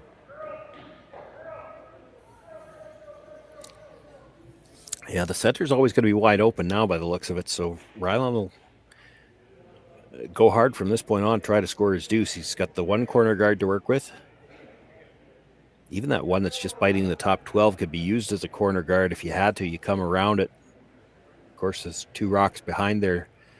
Something could get jammed on. And being forced isn't exactly a tragedy because you do score in that even end. Yeah. And you try to force QE back then.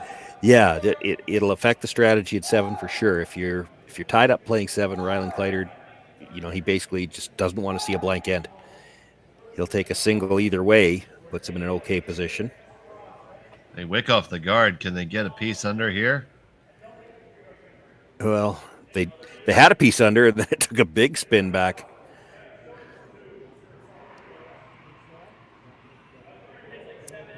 Mind you, what does Kevin Cooey do with it? Like, to hit it, you pretty much got to hit it right on the nose, drive it through the port, and that's another rock that Rylan could come around. It's hard to pick it out.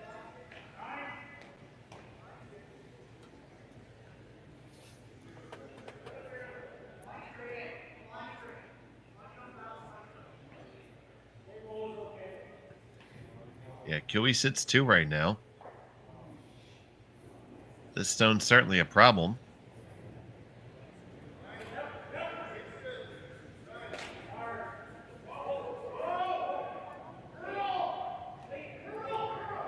Pretty close. Pretty close to a jam. Oh, just touches it. That probably helps Rylan Kleiter, because now you could come down to that stone at the back. You'd have some protection from the guard on the outside at least.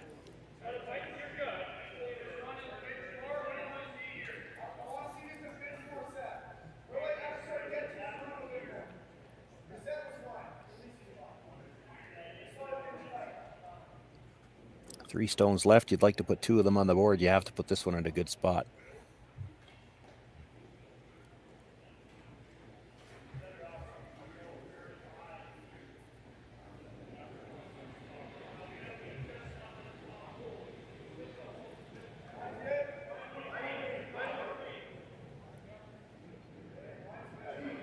So here's the second from Joshua Mattern.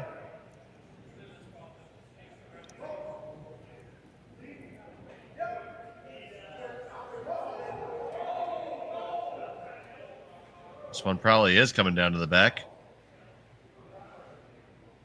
It's gonna almost freeze right to it.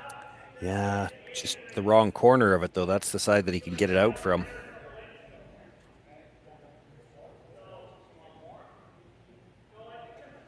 Question is that what he's going to go for? Answer is yes. Shocked if it isn't. Yeah. We've been shocked before. Just not this time. Yeah, you get it that much on the other side of the nose, and because he can't throw the out turn at it, the guard's in the way, it's a tough rock to get out.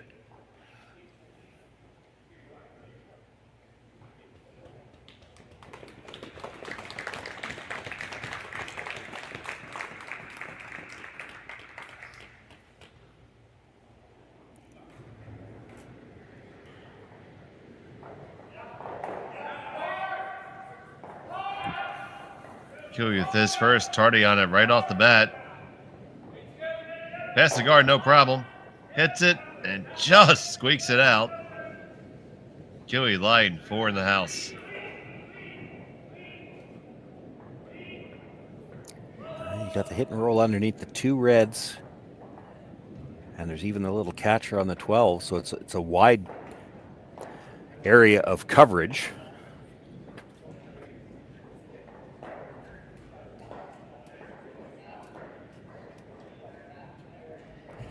He's not really looking at making the double. When he's checking the angle on that, he just wants to know, how safe are we if we roll over there? Are we going to be right into the side of it?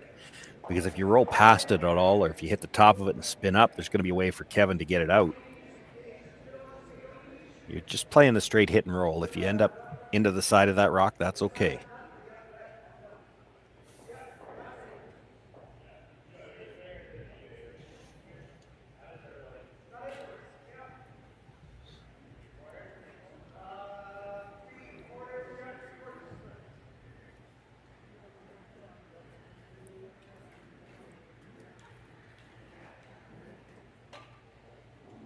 So here's Kleiter with his first of the sixth.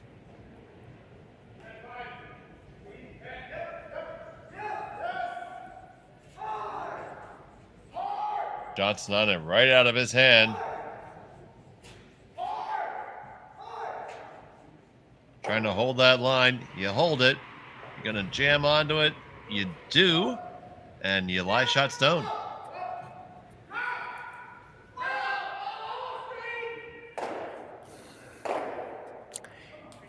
Your choices are an 11-foot run back or a draw, and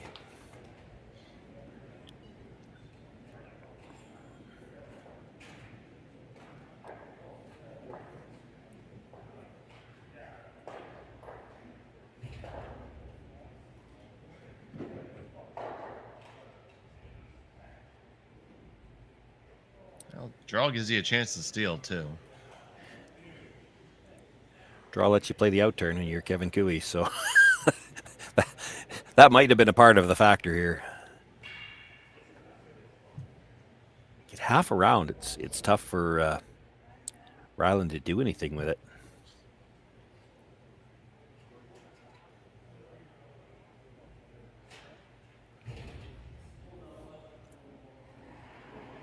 The only rocks he could run back are all red, so there's no shot for two if he gets this partly buried.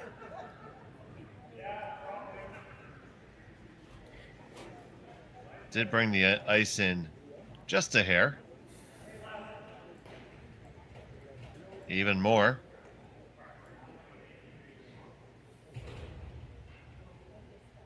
Okay, now back where he had it anyway. So that's the thing. Aaron has traditionally been a skip. He hasn't played third much yet. He hasn't learned how to, when a skip asks for a different ice from the hack, you're supposed to just wiggle the handle without moving the broom.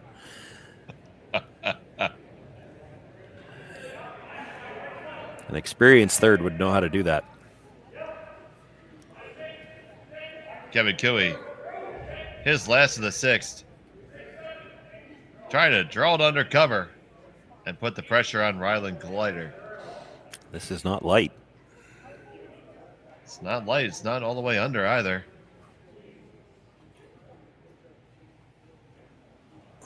And he can get to that.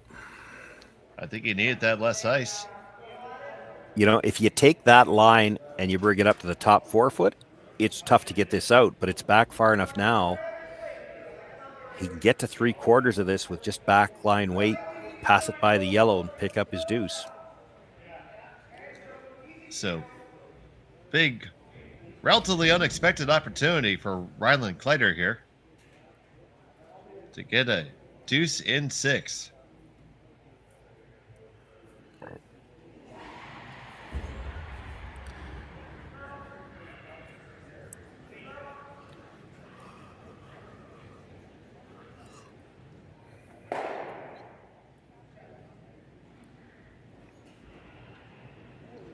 Final stone of the 6th.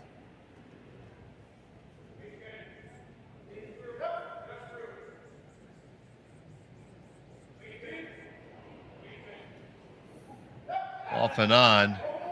Usually a good sign. Once they're sure they're by, they'll switch. Now they do switch and carve it over. And they get it. No problem. Hangs on. Yes, indeed. That's a deuce for Rylan Kleiter. He takes a 6-5 lead after 6 here in Swift Current. We'll be back right after this on Curling Stadium.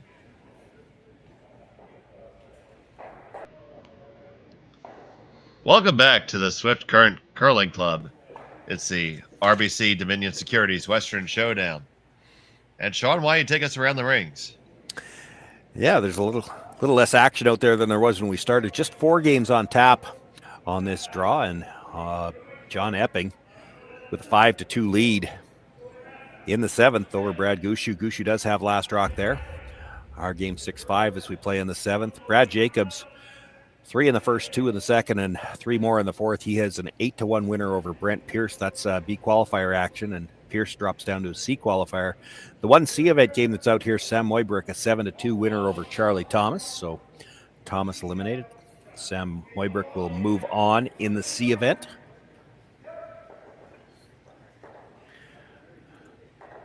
And with us, it's Rylan Kleiter with a 1 stone advantage. over Kevin Cooey. Cooey now having the hammer. I'm Dave Schmel, and joined by Shawn, Joyce, and we're happy to be joined by you this pleasant day here. Just had to check the draw for that 1C event game. Sam Oybrick, if he manages to qualify, he's going to sleep good tonight because that only put him into a C qualifier or C semifinal. So he just played. He's going to go right back on the ice at 5:45. And if they're going to qualify, they have to win that one and go back on the ice at 9 o'clock tonight. It's good to be young. Oh, his front end will sleep well. I'm sure Sam will feel just fine. At my age, that hurts just to think about it.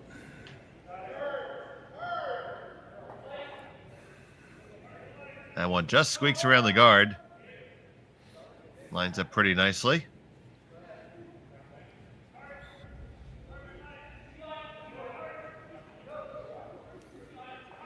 Now, Kleiter doesn't have to count to 5 because you're allowed to move your own. Yeah.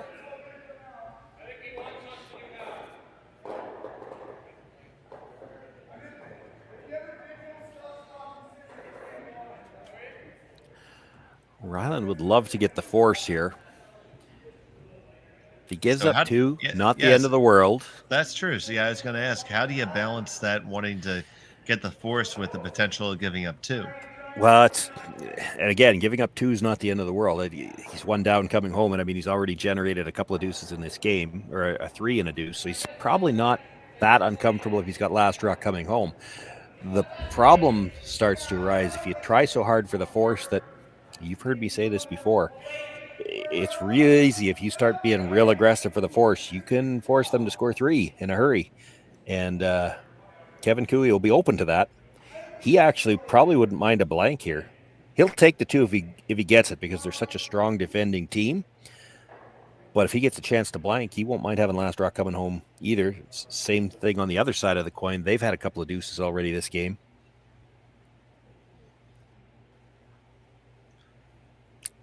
Kind of interesting where that stone ended up. He has to make his decision now, right? If you're going to play to blank this, you got to move that guard now. Mm-hmm.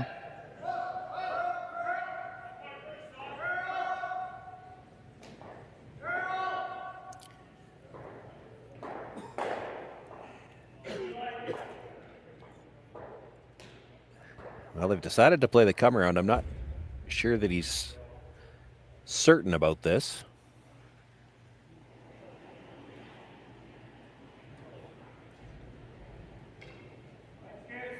Watched enough of Kevin Cooey to play to know it's not always easy to read his face.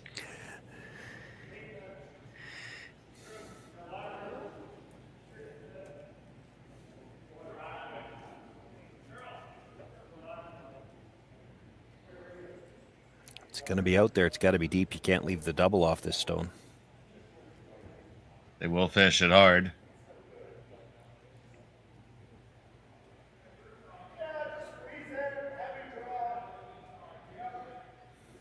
Pretty sure if this shot is made, you're going to make Kevin Cooey's mind up for him.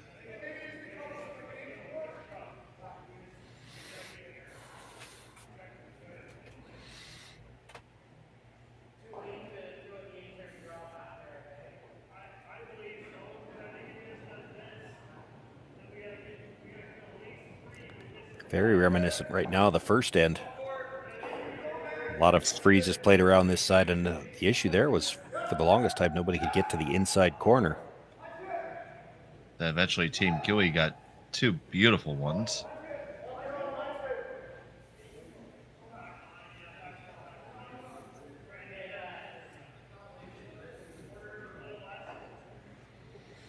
And it's like deja vu all over again, buddy. Right to the face, but he didn't get to the inside corner, and it still leaves a shot. If 2, 3, 4, who we got throwing here? Tyler with his last one. If he can get into the side of that 4-foot and just a sliver to the inside of that red, he'll be sitting 2. Or a sliver to the inside of the yellow, pardon me. This one looks to be quite a ways out there.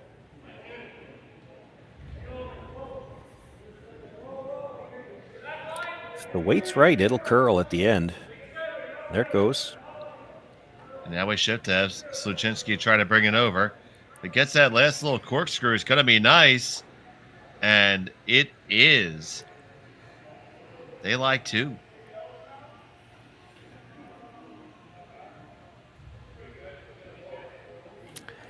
You got the shot. You could blast it. If you blast it, the middle yellow stays. The two reds will go.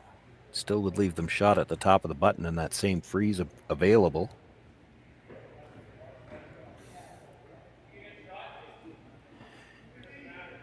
Still a good result if you get to the inside corner. If you're on the outside now, Cooey's already sitting 2. Right. So that's the problem. And take a look at that from the hack end. I mean, the corner of that rock is buried. Even right on the face, I think red is still sitting 2. You've got to get to the inside because that red stone is, it's a little more than half in front of the tee line. So you've got to be inside corner to at least be second shot. And the blast, is that on the guard or is that on the one that's in the 12-foot? When they were talking about the blast, they were talking about the one in the 4-foot. You hit a quarter of a rock on the outside edge. It's going to go out off the yellow. The yellow in the middle, just because of the drag, it's going to stay there. The 2 reds would go, but it still leaves the same freeze to sit 2. What happens if you hammer the yellow in the 12? I'm not 100% sure. There's going to be some drag on that red-yellow combination. So as much as it looks like the red-yellow comes straight back, it won't. It'll drag a bit. So you're going to hit the outside of that red. The yellow probably leaves. The top red might not go very far.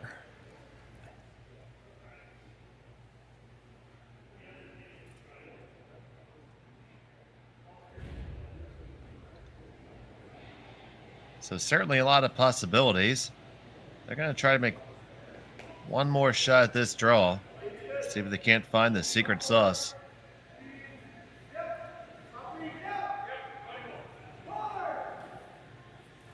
It's going to take all 11 herbs and spices to get this one right.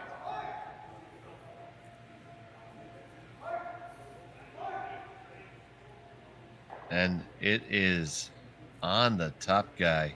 Yeah, that was plan B when they realized they weren't going to get there. They were hoping to bounce off that at least, and it didn't. Left everything hooked.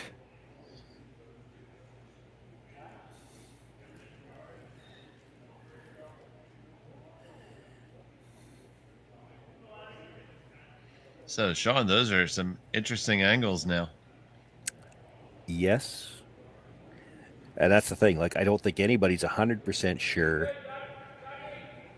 when you hit yellows, yellow, yellow, red, yellow, where does that 4th yellow go? And it's got to pop out towards the open somewhere. It's not a shot that Kevin Cooey's going to look at playing. It's they're trying to figure out where does this go if we leave it for them. He can't really do anything about the red, yellow, red combination on the outside now. Can't get at it. If you're worried about that, could you throw a shot in to try to just jostle that a little bit and take it away? Yeah, I'm not sure. You might be able to get around with the in-turn and touch the red. The problem then is your shooter going to be in a worse spot? If you're jostling it from the side where the 2 yellows are already, there's a pretty good chance you're either not going to change it or you actually might make it worse. Like if you come down, tap yellow, yellow, red, yellow, and just to move it up a few inches, now when you tap yellow, yellow, red the next time harder, it comes across the top of that yellow a little bit more and it's going to come straighter back. So that doesn't help Kevin Cooey.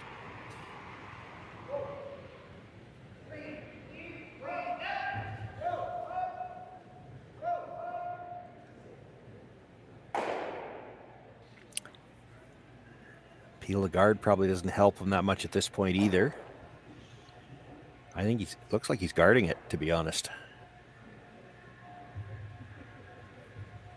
Or trying to tap the one that was just thrown just to break the angle. I don't think you're worried about tapping the 4th one. I think you're trying to get rid of the overlap.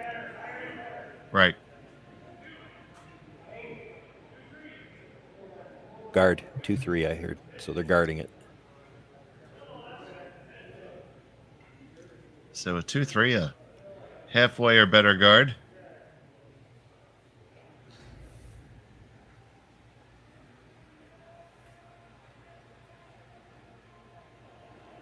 Well, if you want to hit it, you can still do it. Just have an extra stone to run in between. Looking at running the center one. That would change the way things drag, most likely. They're trying to get the drag. Run the yellow, clip the red. Uh-huh. So now you're driving the red from, if we look at the overhead, because there's bodies standing in front of the other one. If we look at the overhead, you drive the yellow back, miss the 2 yellows in the 12-foot, catch the red. Now you're driving the red from right to left as we look at it, so you'll get a little bit of drag that way on the yellow that's right behind it. You might be able to dead stuff it. The problem I see with that, though, is you got to be off the nose on the yellow to make that shot, and you're only clipping half the. Even if you make it and stuff it, everything's rolling off that would have covered it. It's still going to be open, I think.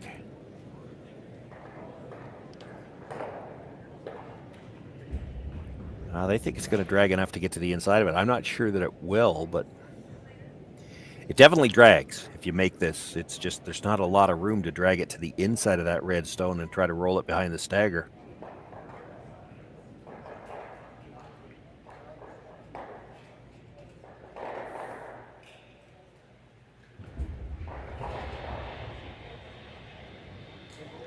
Josh Mattern. Back and forth. They must think it's pretty close. On the one, they do get it to move. Oh, it actually spun really big over the top and all the way out of the 4-foot. I don't think they saw that coming. I didn't see that coming. I didn't think it would drag that far. That's one heck of an outcome. Josh Mattern. Yeah, I don't know if Take it's another better. look at it. Back and forth. They must think it's pretty close. Makes the hit, catches the red at the top, and when it goes right to left as we looked at it on the overhead, the other one was going to drag, and there wasn't a lot of room between those. I didn't think it would drag as far as it did. So now it's Kiwi. Shot stone underneath a fortress of cover.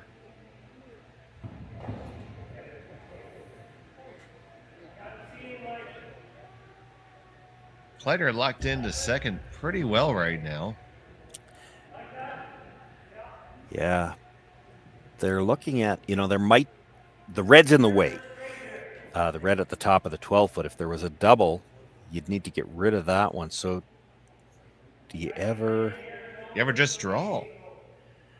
Well, you could, but they're looking at how can we get that yellow out of the middle back there. And I think what they're looking at here is you're playing red onto yellow. So red in the 12-foot onto yellow in the 12-foot, and then roll your shooter into the middle. And then you might have an in-off to get rid of that yellow in between the 2 reds at the back. And it could be for a pile. So here's Sluchinski. Martin holding it. Jam and roll in. Jam and roll in. And he did. Look, there's the in-off off the red to kick that yellow all the way out. Oh, my goodness. So danger Will Robinson for Rylan Kleiter. He sits second. But that Yellowstone is now vulnerable. Surrounded by a veritable gaggle of Kiwi rocks.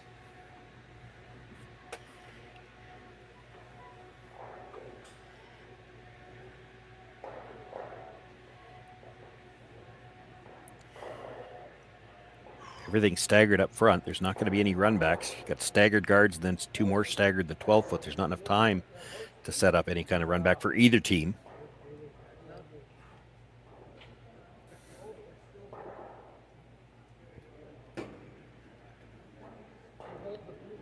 You see where the broom is on the ice right now. Do you just draw right there?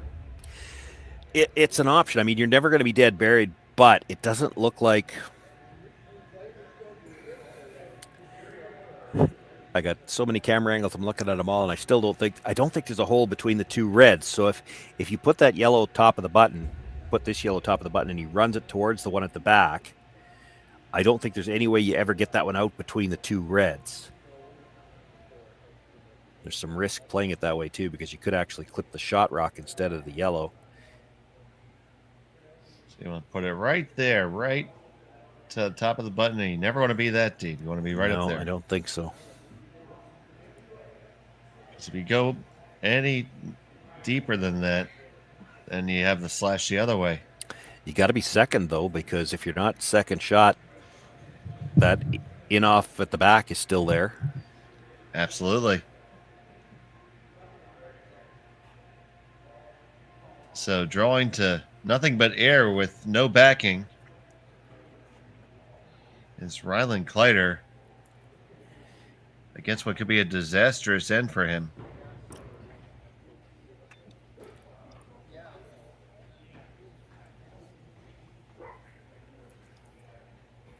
Yeah.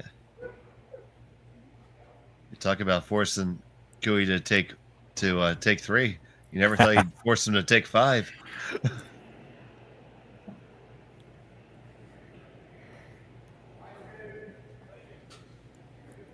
Here's Kleiter with his first.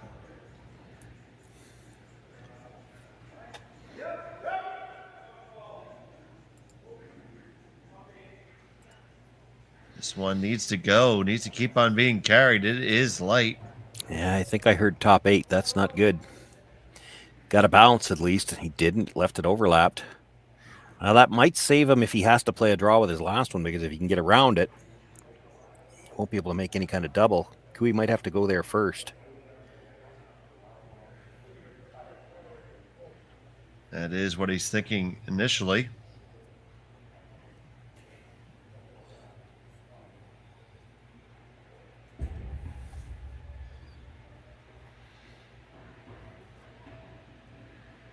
I don't know if you want to be quite as deep as what he just signaled either. I think if you're just full forefoot at the top so that you're sitting 2, Rylan can't follow it down. If you're right onto the button, he follows it down, sits on top of you, and he'll hold you to 2.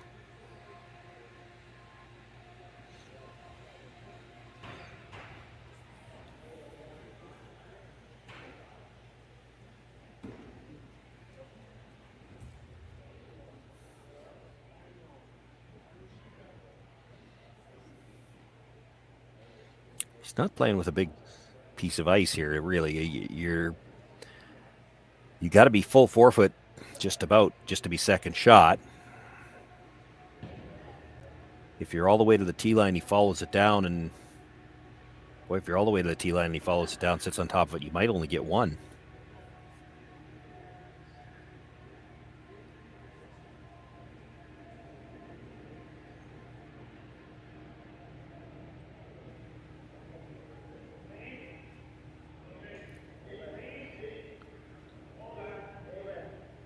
The first from Cooey on the way. Not even bent over it. If any chance this is deep, they might be better off to just take it back. And that's what they've decided finally.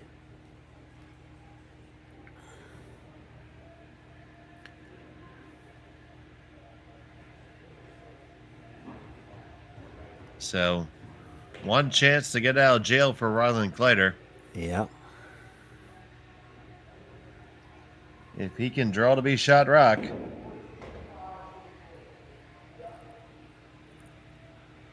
The squad's going to owe him a beverage of his choosing.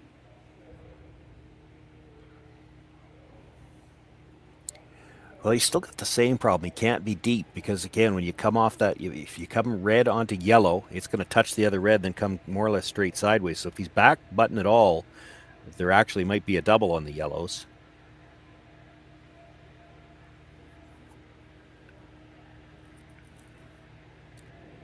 If he can get this to the top of the forefoot, maybe nibble the button and partly around, that the fact that he staggered it on the last one will help him. Boy, this is a long ways out there, though. It is starting to curl back now. Kleiter has to get this one here. He lies second, but he's in a world of trouble. A long, long way to come. It cuts over now hard. Look at it take that turn. Now it needs to stop.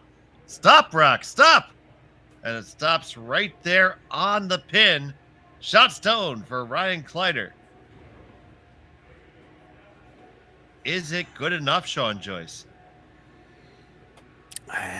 Well, I think so, but Kevin can see a little bit of the outside of it. If you Oh boy. throw the weight that he's capable of throwing, hit what you can see, it's probably going into the yellow. Now the question is how many. I mean, there's all kinds of jams back there. Can you get it spinning enough to? I think he probably gets 4.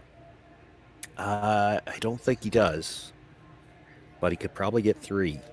I think if you make it, the yellow that you make contact with comes into the side of the yellow at the back 4. It's going to take at least one of those reds, and you're hoping it's just the one at the side 8 foot. But I don't think it ever leaves. So that yellow is probably still beating the one at the back of the 8. But if you could pick it clean, yellow into the yellow, don't touch the one that's right behind it. Have the 2 yellows splash around it. It could be for 3. And if you're Cooey here, you have to throw it because if you whiff, you give up a steal one. You have the hammer with. Yeah, you have the hammer, but you're trailing by 2. I don't see that you've got a shot for 1 unless you think you can make the draw and just better. Tap it back. Yeah, you should. Tough. I think you might be able to dig it out for 1. Then you have to steal. So well, he's wondering, can you get there with enough weight to move it back for 2? He's going to give it a shot. He's got to have back 8 foot weight. Back 8 foot weight and hit about half, minimum half, or a little thicker so that you don't roll that far.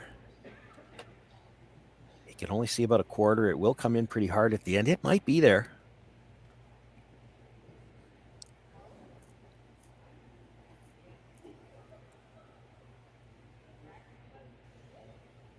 So Kevin Cooey, last rock of the 7th.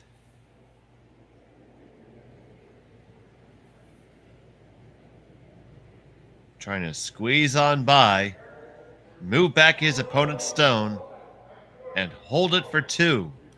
This is one of those ones where you'll see Tyler Tardy with his brush down until they are sure it's by, and then it'll be all Carrick Martin at the end. I don't think he's got the weight to move it. He doesn't. That is right there on the guard. It's a steal of 1 for Rylan Kleiter. He takes his 7-5 advantage. Cooey has the hammer in the 8th when we come back. And we're back in Swift Current. It's the RBC Dominion Securities Western Showdown. 8th end action. Team Kleiter with a huge team shot to get that last draw to steal 1 in the 7th end and take a 2-point advantage. And Rylan needed that one there, Shawn. Yeah, he did. He was in some trouble. Had to get a rock in a position where it couldn't be removed because the lone one that he had in the 4 foot before that, there was a way for Kevin to get it out, and it could have been for 3 or 4.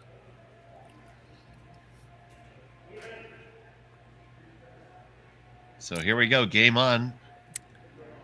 Double corners coming up for Team Cooey. Yeah.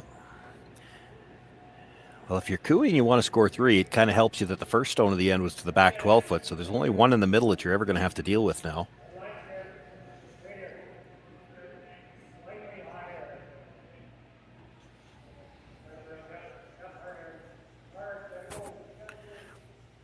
Kleiter's going to have to make a decision now. You got a good one in with the second one. Attempting to guard it, I think. Well, he's going to try to choke off the corner guard. I don't like that.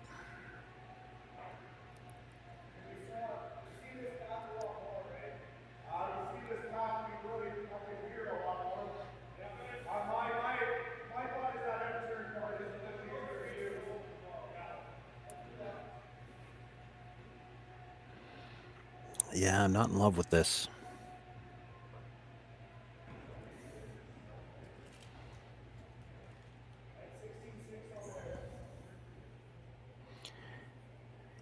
trying to take away one of the corner guards, force Kevin Cooey to go around the other one, and then you'll peel corners on the next one. But these are tough. Kevin's liable to come down and just corner freeze to whatever you throw here.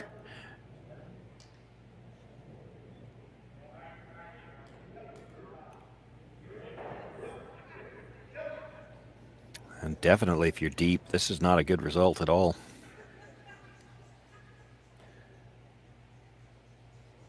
Better be all the way through at this point. Yep. And they do manage to do that, so good situational awareness. So Kevin went to take a look to see which guard's higher. He's going to go behind the lower one first. And, you know, this is smart, but I have seen teams not realize this. You go behind the lower one first so that there's absolutely no chance of a double peel when they try to peel the guard off here. It's pretty flat. Don't think there would have been a double peel regardless of which one's higher, but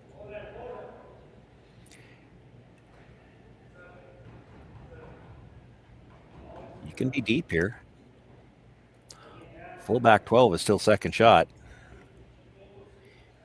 Got to get it back far enough to bury it. Now it takes that turn. It's going to bury all the way under for sure. That's pretty well thrown. Yeah. Now the dig is definitely available, but I have a feeling, Shawn, you'd prefer the peel. Yep.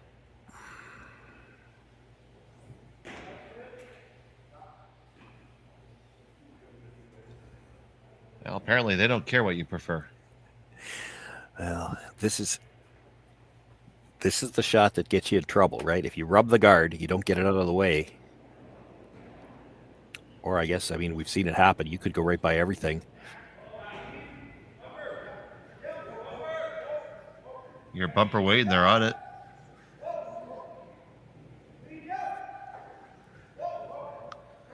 Really close. It is by the guard. They carve it over. They do make the pick.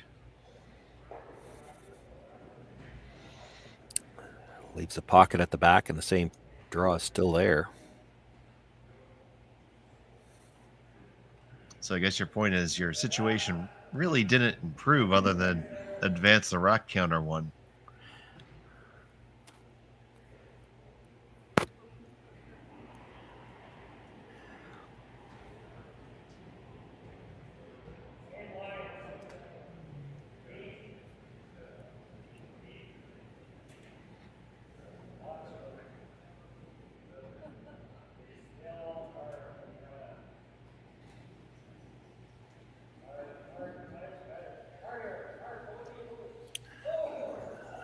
Tighter line coming by.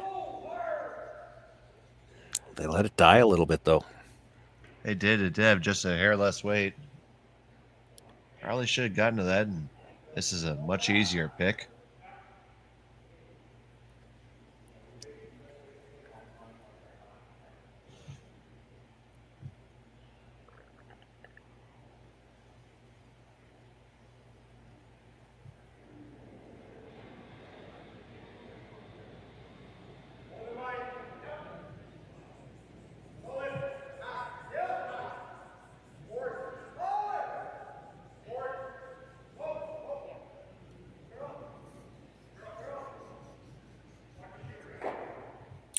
Not going to get by this time.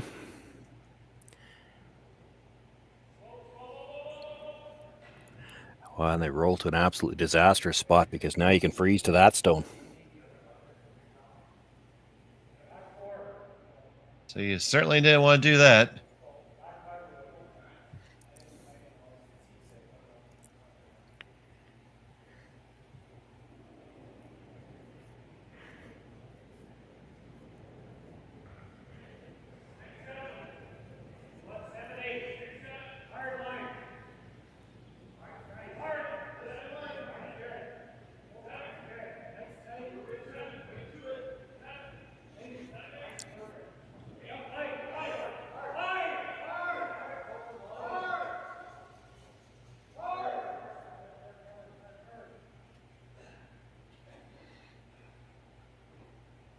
This is buried. They are second shot stone.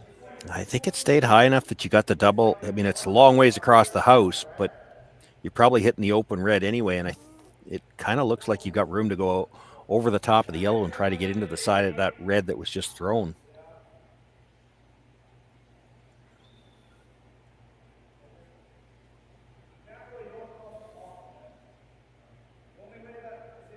You're going to come really close to your one in the 4 foot. Yeah, I'm not convinced that you are. That's what they're worried about, but it's really thin to get to your own in the 4 foot. Like half a rock is close, thick half. You look at how high up you are when you're making contact with the first one. I guess the question, Shawn, is it a disastrous problem if you tick your own on the way by? Well, probably, because then you're not likely hitting the red on the side, and that red's buried. Like, this is maybe your only shot to get it out.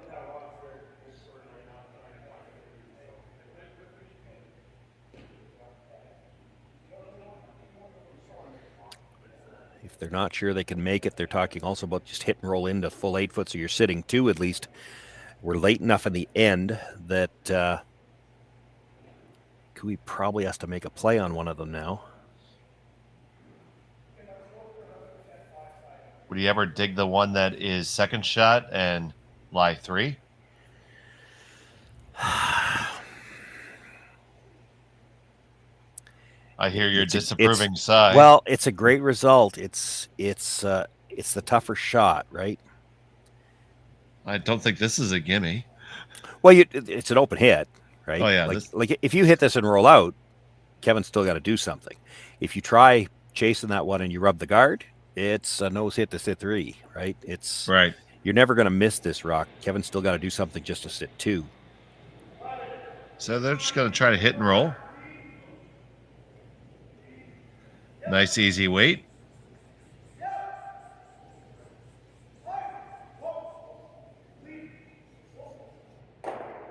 They get the hit. They get the roll. They lie 2.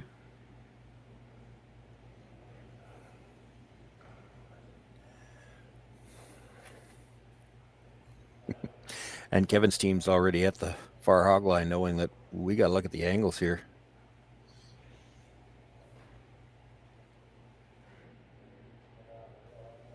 So allow us to look at them together.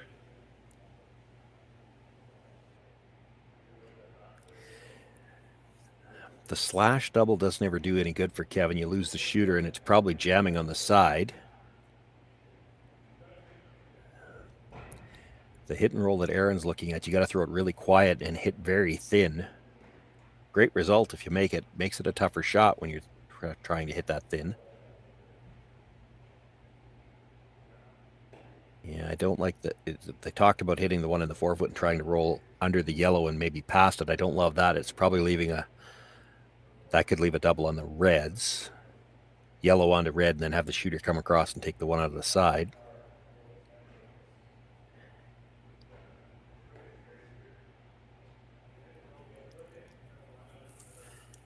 You could hit the one in the 8 foot and roll to the open side, but then they just hit it again, and they're holding you to 2 in that case, likely.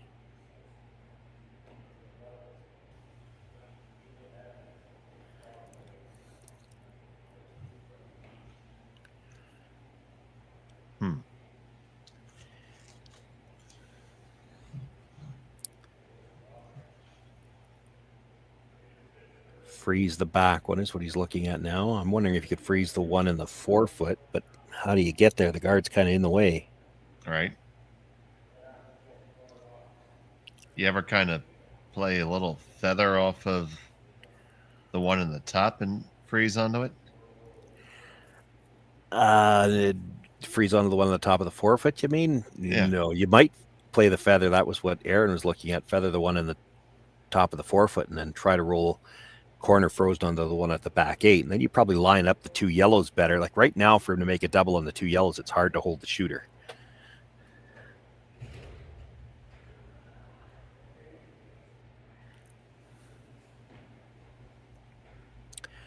Knows the yellow, he's playing the double. That's no good.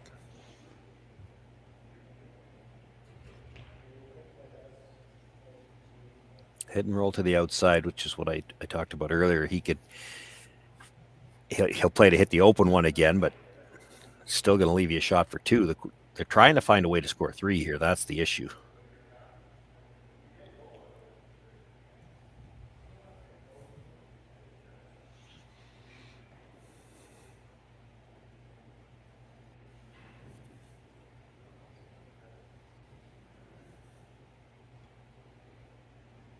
So the jury has reached a verdict. Yeah, I'm just not 100% sure what it is. They're hitting the yellow in the 8 foot. They've talked about every possible roll, and I'm not sure what they settled on. Oh, no, they're not. No, they're not indeed. They're throwing the draw.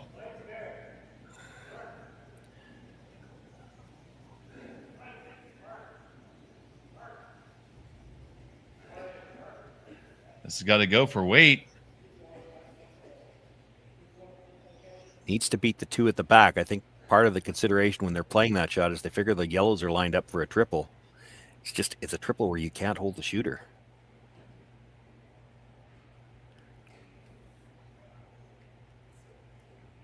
So now the ball back in Kleiter's court.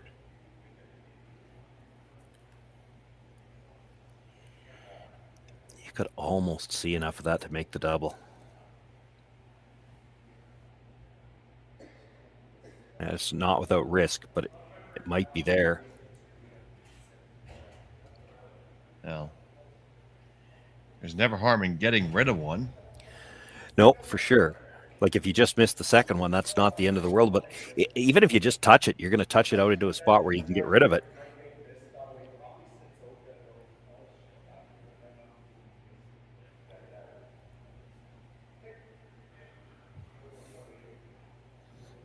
I'd like to thank all of you who are watching, more than 3,000 of you with us live here on Curling Stadium. Please subscribe if you haven't. Hit that thumbs up button. Help us out with the YouTube algorithms. Let's just bring you more curling.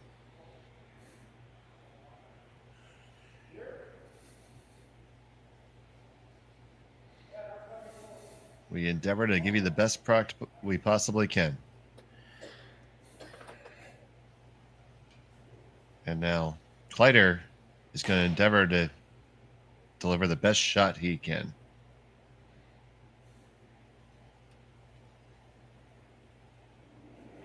His first of the 8th. Called the brush on right away. It did take off right out of his hand.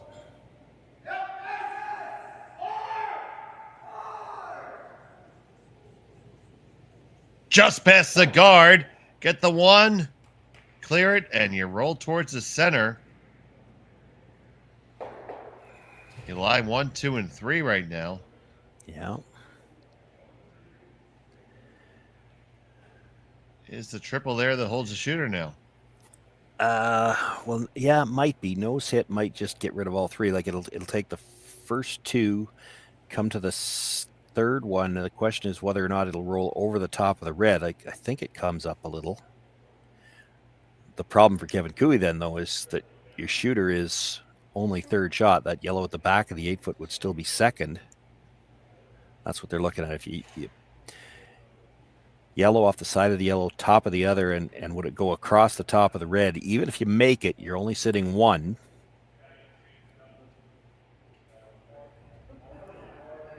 And Rylan's going to have a chance for the double, which he probably has to play, even though it won't be shot rock. He just can't leave it sitting up there and in case.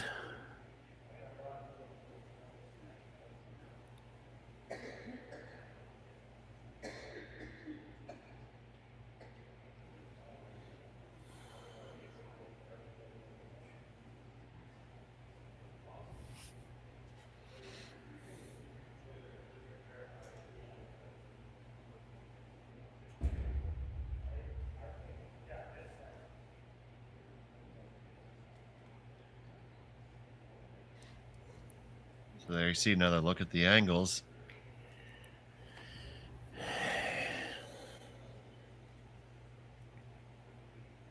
You obviously have to move those three at some point. Yeah, you don't have to move all of them now. It's the question is how are they going to fly? Aaron seems pretty convinced that it'll go over the top of the red, and I mean that's what I'm looking at too. I think it might. It's really hard to tell from here. Like if the first yellow the one splitting the center, when it comes off the one that's right beside it, if it comes right to the top of the yellow in the forefoot, probably comes up higher. But if it ever gets just slightly across the nose of the yellow before it makes contact, it's probably going right into that red. And it's hard to know from here exactly how it's going to come off. It really depends where you hit the first one. Now, they'll have a pretty good idea of it at ice level. Kevin judges these angles about as well as anybody. It does look like they were talking about hitting it just a sliver high.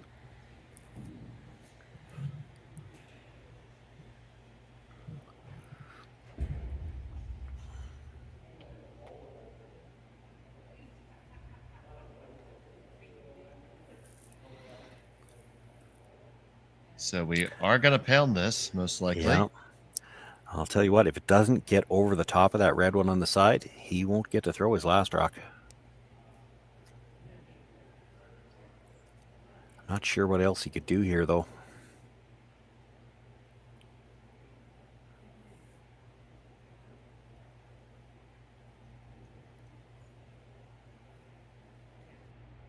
Large crowd gathered both in the warm room, on the ice, and you all joining us here on YouTube.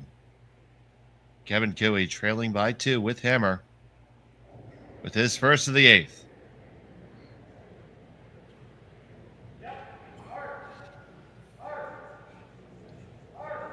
Martin carrying it the whole way on the 1-2, and Sliver it high. does make it over the top. The triple is there. Kevin Cooey, great shot. Now can Kleiter respond? Well, it's a double in the game.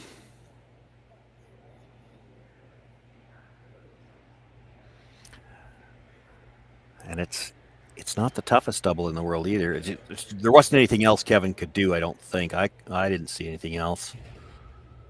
It actually did touch that stone going across the top, I think. It did just nudge it a skosh back.